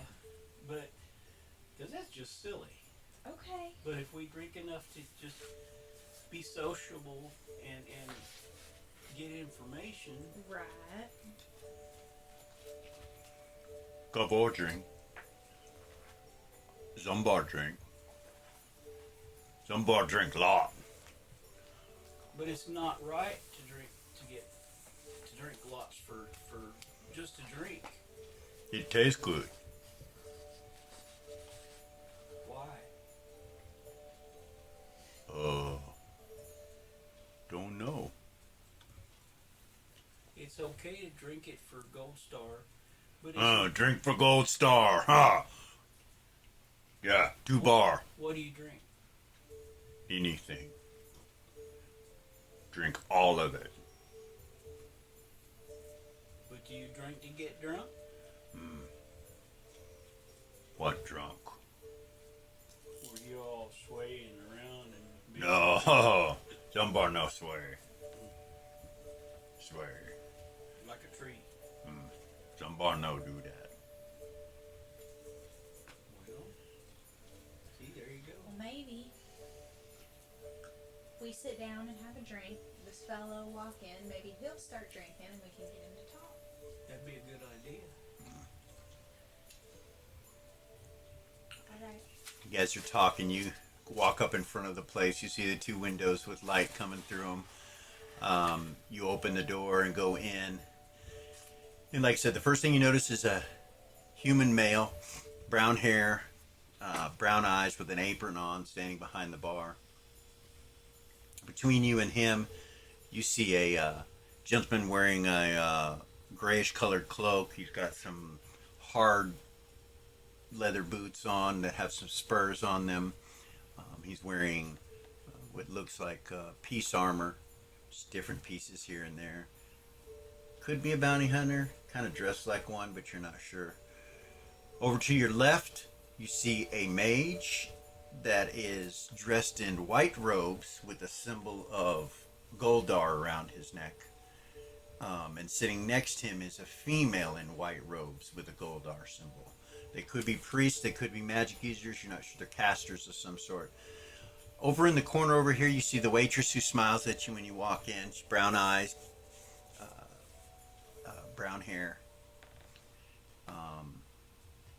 She looks like she's been working, you know. She's got that look to her, like she's been here for a while. Sitting at the table where she's at is Captain Randall. He's the yellow one. Mm-hmm. You recognize him. Sitting next to him is a dwarf. And the waitress waves at you and the bartender nods, and everybody kind of turns and looks at you and smiles and everything. Nobody seems to be angry or anything like that. Where do you go? You Three enter of you. the bar close down to where Admiral Richter is. But Here? not on the end. Yeah, like right there. Right here? Yeah. Okay. Cara, where do you sit? Next to her. On this side? Uh-huh. Okay. Zombar will sit here. The waitress, it doesn't look like she's really waiting on him. She looks like she was just talking to him. She comes over to you guys. She goes, "Welcome to the Tin Cup. Hi. Hello. Can I get you guys something?" And the bartender's just kind of cleaning some glasses. It looks like he was talking to this individual. What you do notice when you come across the room that there's blood stains on the floor as you go to the bar.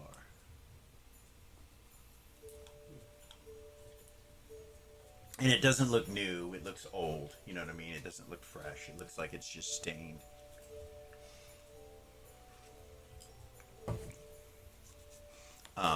Captain Randall kind of smiles. He goes, "Well, hello there, Eden." Good evening. He's got kind of graying hair, and his face is clean shaven, and he has a mustache. It's kind of gray. Wearing his gold star armor and everything. Dwarf looks like some sort of fighter type. He's dressed in plate mail armor. He comes walking over. He's like, "Well, how the hell have you been?" I've been good. The waitress is looking at you. Zombar goes, "Drink." She smiles. She goes, "What kind?" And he goes, "Drink." She kind of looks at you guys. I want some weak wine. Something. And I'll have the same. We have some Gold Star Temple wine. Would you like that? Yes. Ah, very well. And just surprise him, I suppose. She looks over at him. Smile. "Do you like ales?" And he's like, "Ale, ale." She's like, "I'll get him an ale." She walks past you guys and goes down to the end of the bar and grabs some mugs off the table right here. He just kind of just sits right here. Nice. "So, you still at the academy, or they got you working with the blinding light? What have you been up to?" We just been, doing the deed, spreading the good word of Gold Star. I finally graduated the academy, so that's cool. "Oh, well, that's wonderful news. Congratulations." Thank you. He smiles at you as priestess. Such a pleasure to see such beautiful young ladies like yourself coming in a place like this.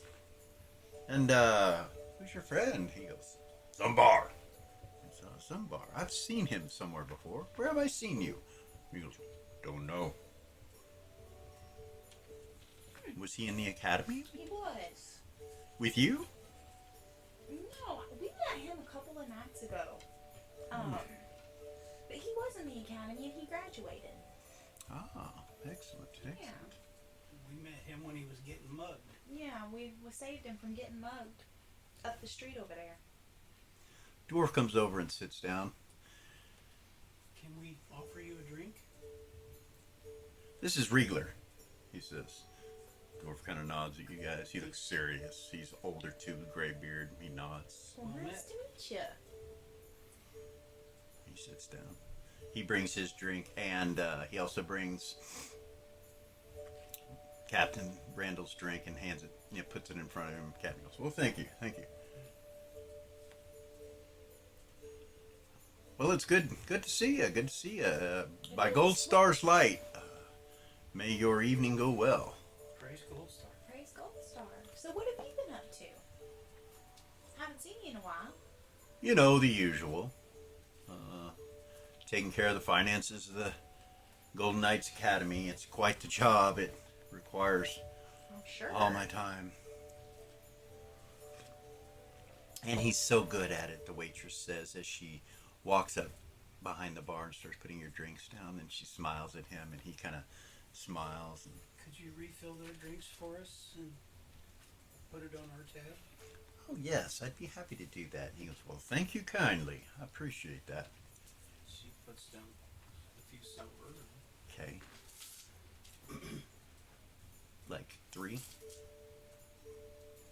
5. She put 5 down. And the rest is hers. She takes it and she says, "Thank you. Thank you so My gold much." star's blessing. She nods at you. And she says, "If you guys need anything else, just let me know." Do you serve food? Unfortunately, the only thing we have here is hardtack.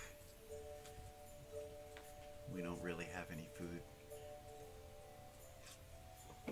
Not since the cook died. She Sorry kind to of hear giggles a little bit. that. I'm sorry to hear that. Bartender kind of looks over at her like, "What?"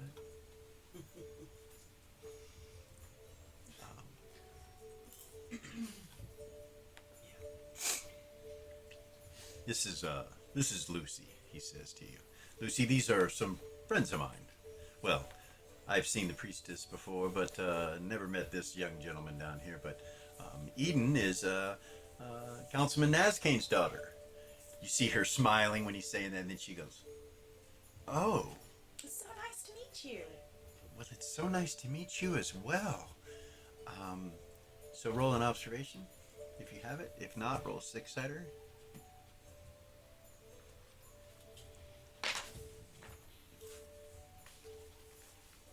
I'm so sorry. Hold on. An 8. I can't remember if she got that at 0 level.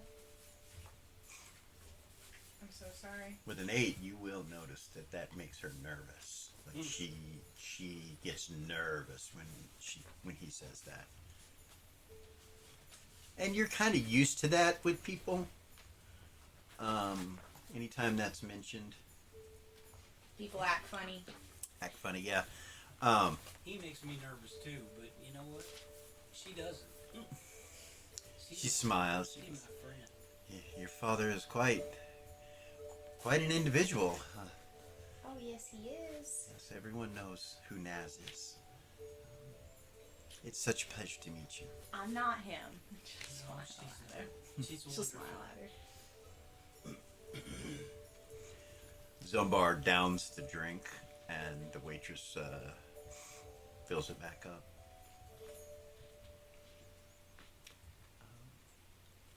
The dwarf says to you guys, he's like, "So, what brings you to the Tin Cup? It's an awful odd place for such socialites as yourself." It's out of the way, and nobody knows us here. At least I thought we didn't. He nods. He goes, "Ha, it's the same reason we come." He kind of looks over at the captain. The captain goes, "Yes, yes. We never see anybody from work here. That's why we come." "Well, that and the service is great." And he smiles at the waitress, and she gives him this big smile, and you can tell there's something between them. For sure. It's obvious now. You think maybe that's why he's been coming here.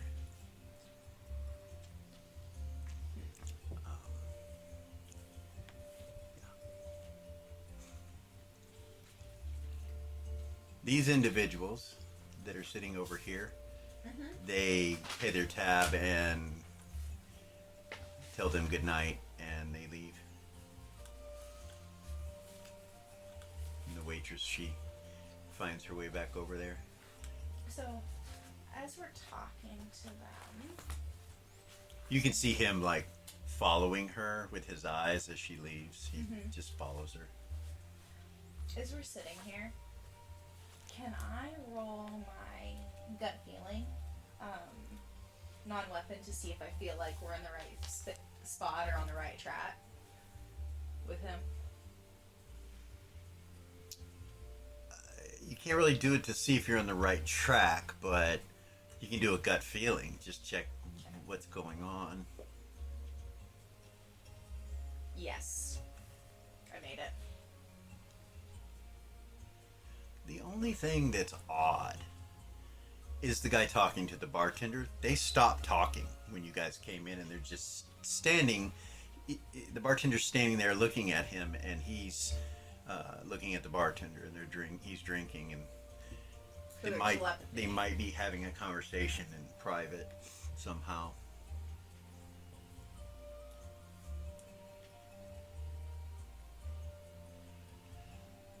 I thought for sure you'd be going straight to the blinding guard. I thought so too, but you know, it's really quite the thing to be down there in the streets, you know, with the people and really be able to spread the word of Gold Star. It is, it is. That's why I figured they'd do that. Wait a minute, what do you mean? Well, that's what we've been doing. That's how I met Zumbar. You received your commission and you are not, you're just free to do what you want? So far. So far. Oh, wow. I've been able to go out and give sermons on the street, and except I constantly get interrupted. Oh my heavens. Yes, there are some people that do not like to hear about the light of Gold Star. The goodness that must be spread across Shill is of utmost importance. Amen. Even to our own will, even to our own desires. Amen. Nonetheless, it must be nice having Naz as a father and not being commissioned somewhere. And you seem to have hit the jackpot, if you don't mind my saying. She'll just smile at him. I'm sure that you'll have some sort of duty sooner or later, but Oh, I'm sure. so I know that you were working for the good captain, and you no longer work for him, huh? Here and there. But no, not directly. See the dwarf kind of look over at him, and he looks at the dwarf kind of like confused almost, and the dwarf like kind of looks at you suspiciously. You can see it on his face, like, you know. She's just cheery, chipper as could be. Yeah. Takes a drink of her, just a small drink of her wine. Zumbar slams his second drink, and the waitress comes back and fills it again. She looks at you and she's like, "Tab is fine for now.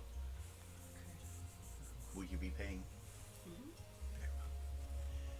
Zumbar smiles, takes his third one, and starts drinking it. Your friend there seems to like that ale quite a bit. He looks over at him, he goes, "Are you going to tie one on tonight?" And he's like, "Oh, only if we find them." God damn it. He takes another drink and he goes, looks over at you. "Find them?" We were out earlier looking for some ruffians out and about. It's not very bright. She'll kind of whisper to him. It's not very bright.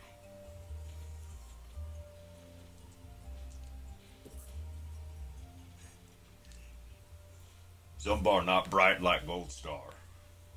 He slams it down again, and the guy kind of smiles a little bit, looks at you and nods. The dwarf has got suspicion in his eyes. You can see it. He's kind of goes back to his drink, but you can tell he is suspicious about something. What was his name again? Did he introduce himself? He did. What was it? I'm so sorry. It's the Admiral, isn't it? No, it's not the Admiral. I said it. You did. I didn't write it down. I didn't either.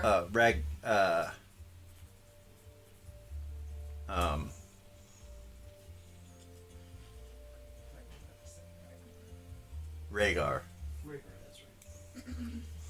And viewers, if I was wrong, I apologize. At least then the it waitress's wasn't name was- Todd. The waitress's name was Lucy? Lucy.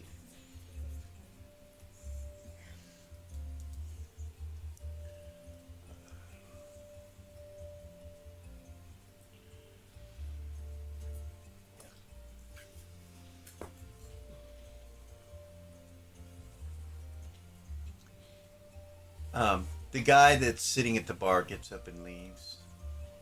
He just turns around and leaves.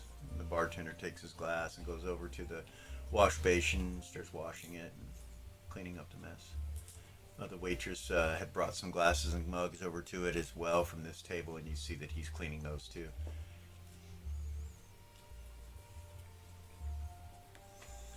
Oh, looks like you ran the place out. He smiles.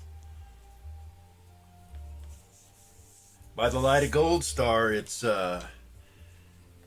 been good within the city, seeing the changes recently.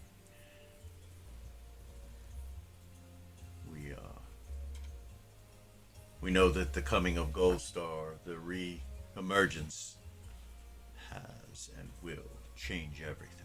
It sure will. If we can just get rid of these ruffians. Yes, there will always be those sorts. The Vine Guard takes care of it usually. I have faith in Gold Star. I have faith in his wisdom, and Amen. of course the priests are always watching. And it's like that thing with the divinity stones. Did you hear about that? We did. We did. Yes. Why someone would want to smuggle divinity stones is just I have no understanding of such things. It's quite strange. We were, yeah. Big box, all over floor.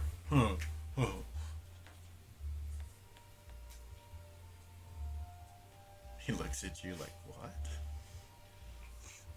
So let me ask you a question Yeah. as a player. Yeah. Is it okay for me to tell them about that? Or does that seem... I can't make an intelligence check or anything on that one? It's not going to give information away? Too much information? I don't know. She would say, yeah, it's already out of the bag. Like, she's got to say something now, so...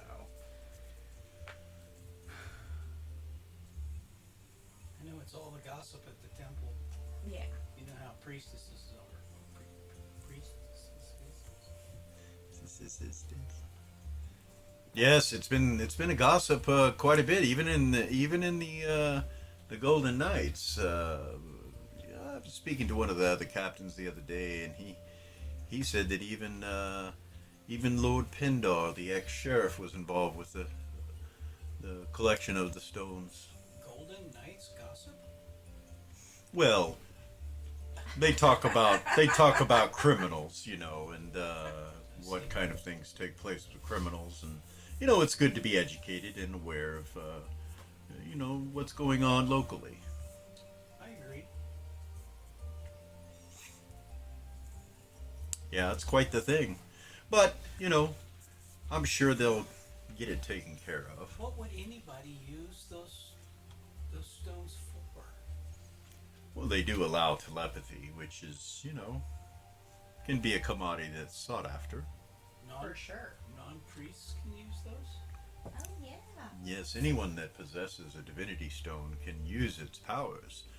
Of course, they're connected to Gold Star, so to take them away from here and, well, to take them to another place and sell them or distribute them would actually probably benefit Gold Star in the long run, for he would have knowledge of where their locations are and who's using them and what's being said, or at the minimum, the priest or priestess that created them. From what I hear, they were collected from various priests and priestesses.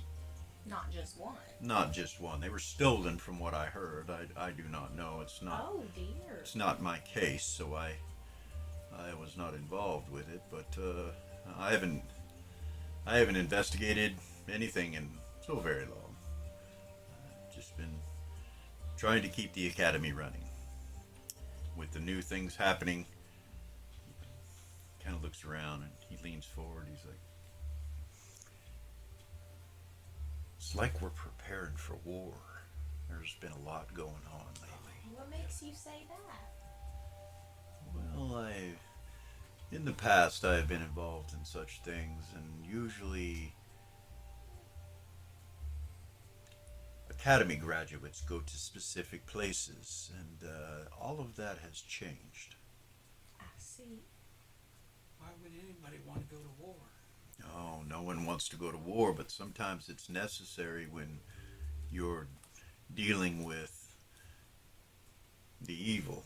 Uh, from, from simply a guess or standpoint, I would say it's the Danitarium with all of their godlessness. And You think we're getting ready to go to war with the Danitarium? I didn't say that. I'm just guessing as to what's going on. They are something that needs to be taken care of. You know, for so many years we've been attempting to do all that we can against the evil and always held by rules. Rules in front of us stopping us from what needs to be done to destroy the evil. What do you think? Well, Rules are necessary. rules are necessary in somewhat, but I think that there's a little bit too much of following the rules of man rather than the rules of Gold Star in some fashion. See? He looks at the door. He's like, see? There are others that understand.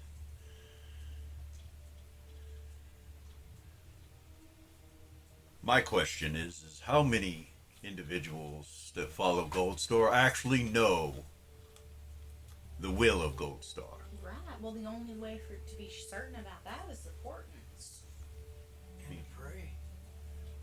You would know more about this subject than I would, perhaps, but isn't it true that Gold Star was gone for so very long that his brother granted spells? I heard rumors. I can't say for certain. Well, you were a priestess, or were you? Well, I was still in training. Ah, so you wouldn't know the answer to that question, but perhaps through others you may. My question is if Goldar was answering the prayers of the paladins, the priestesses, and acting like Gold Star, doesn't that seem a bit strange? It is a bit strange. Because how could he know the will of Gold Star? Exactly. Perhaps the will of Gold Star is much different than that of Goldar, and I feel like part of this city is a bit confused with the scriptures. What makes you say that? Well, they seem to follow man's law more than Gold Star's. I see. We need And- to correct that. Yes, we do, and there has been many laws passed that many of us feel are opposed to the will of Gold Star. Like you spoke of earlier, the laws of man. Right.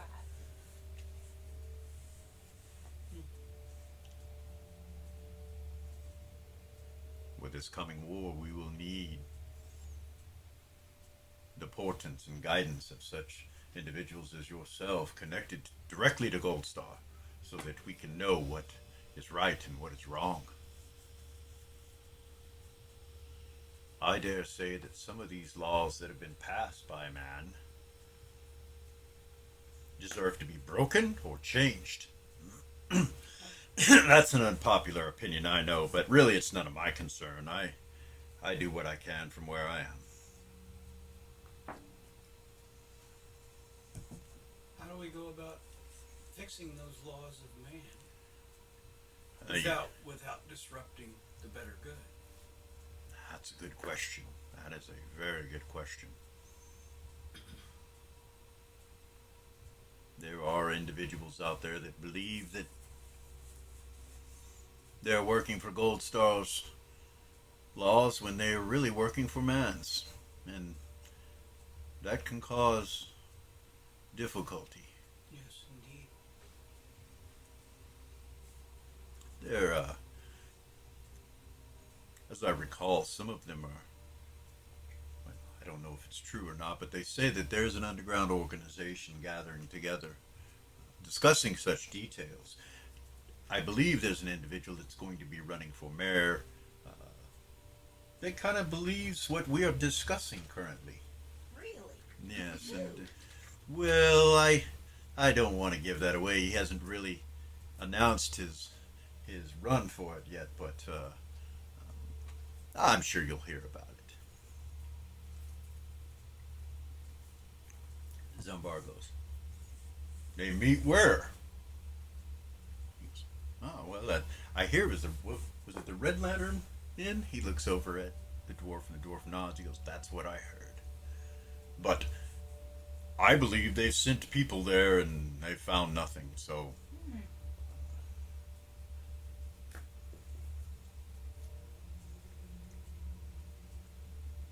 anyway, those are the kind of folks that are going to be bringing change within the city of Queensland." All right. At this point, you guys walk out of the cradle, Okay.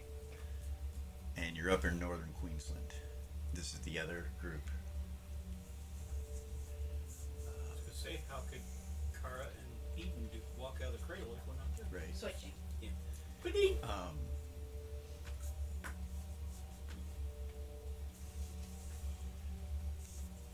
You look around at the city, and you know they're at the Tin Cup. I don't know if you want to head that direction or what you want to do. Yeah? Yeah. Yeah? Rin? Yeah. Renar? So you guys are going to go across town Yep. and head in that direction. What time of day is it? It's nighttime. It's 2 or 3 in the morning. And you guys start heading across town. As they're walking, Ren is going to just kind of send a silent prayer up to the cat lord. Oh, yeah? Yeah. Renara's going to do this? Yes. Roll snow dice for me? 73. Okay. Just keep walking. All right. Seth's alert. Okay. You're alert, looking around, and you guys start walking. I'll send Whiskers out in front Okay. to watch. Seth, you feel like you're being watched. When you say you're going to be alert, it's like a paranoia. It's like you're being watched. But you're looking around, you don't see anything. You send the cat up in front of you on the streets on the way there and in the alleys and hidden and stuff like that. Your cat doesn't sense or see anything out of the abnormal on your way there. It's up in front of you. You get to the docks and you see the tin cup. The cat does. You can see through its eyes, and you can see the docks and the door and everything, and you can hear Eden's voice, and you're hearing her talk, and you can hear it through the walls. Like you can hear it with the cat's ears. You can hear the whole conversation that's going on in there. You stop walking? Yeah. Okay. Timmy stops and looks at you. You all right? Listen. Okay. He's like, I don't hear anything. You're hearing through your cat, which is blocks away, you know? Sorry. I'm listening. Okay. And that is going to be the end of the episode. Dun, dun, And we will come back for episode 6 and see what happens. You guys make it to the door, so that's where you're at when we come back to start. You'll be at the doorway. Nice. Sound good? All right. All right. I know it was an abrupt ending, but that was about 2.5 hours, maybe a little more. So great episode, kind of getting some intrigue going. Thanks to the viewers for coming and listening. We hope you're enjoying yourselves as much as we are. Like, subscribe, share, hit the ding ding.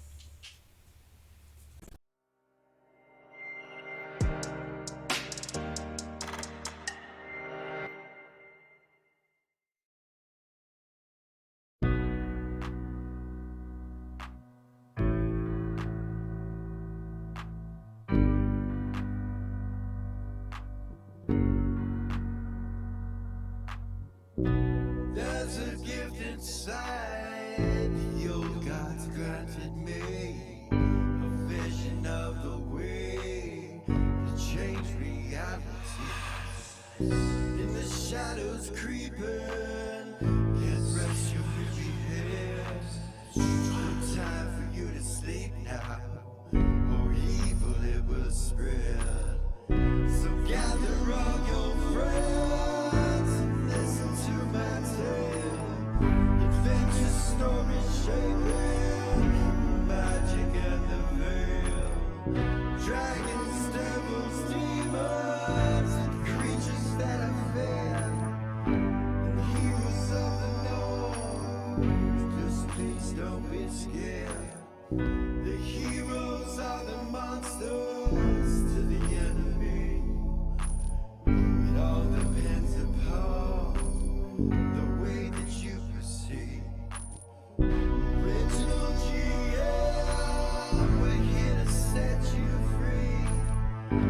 joining the adventure.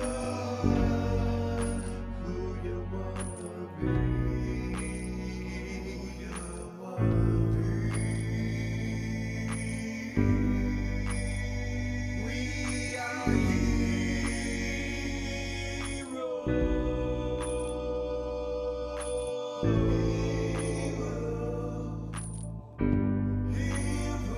We are heroes.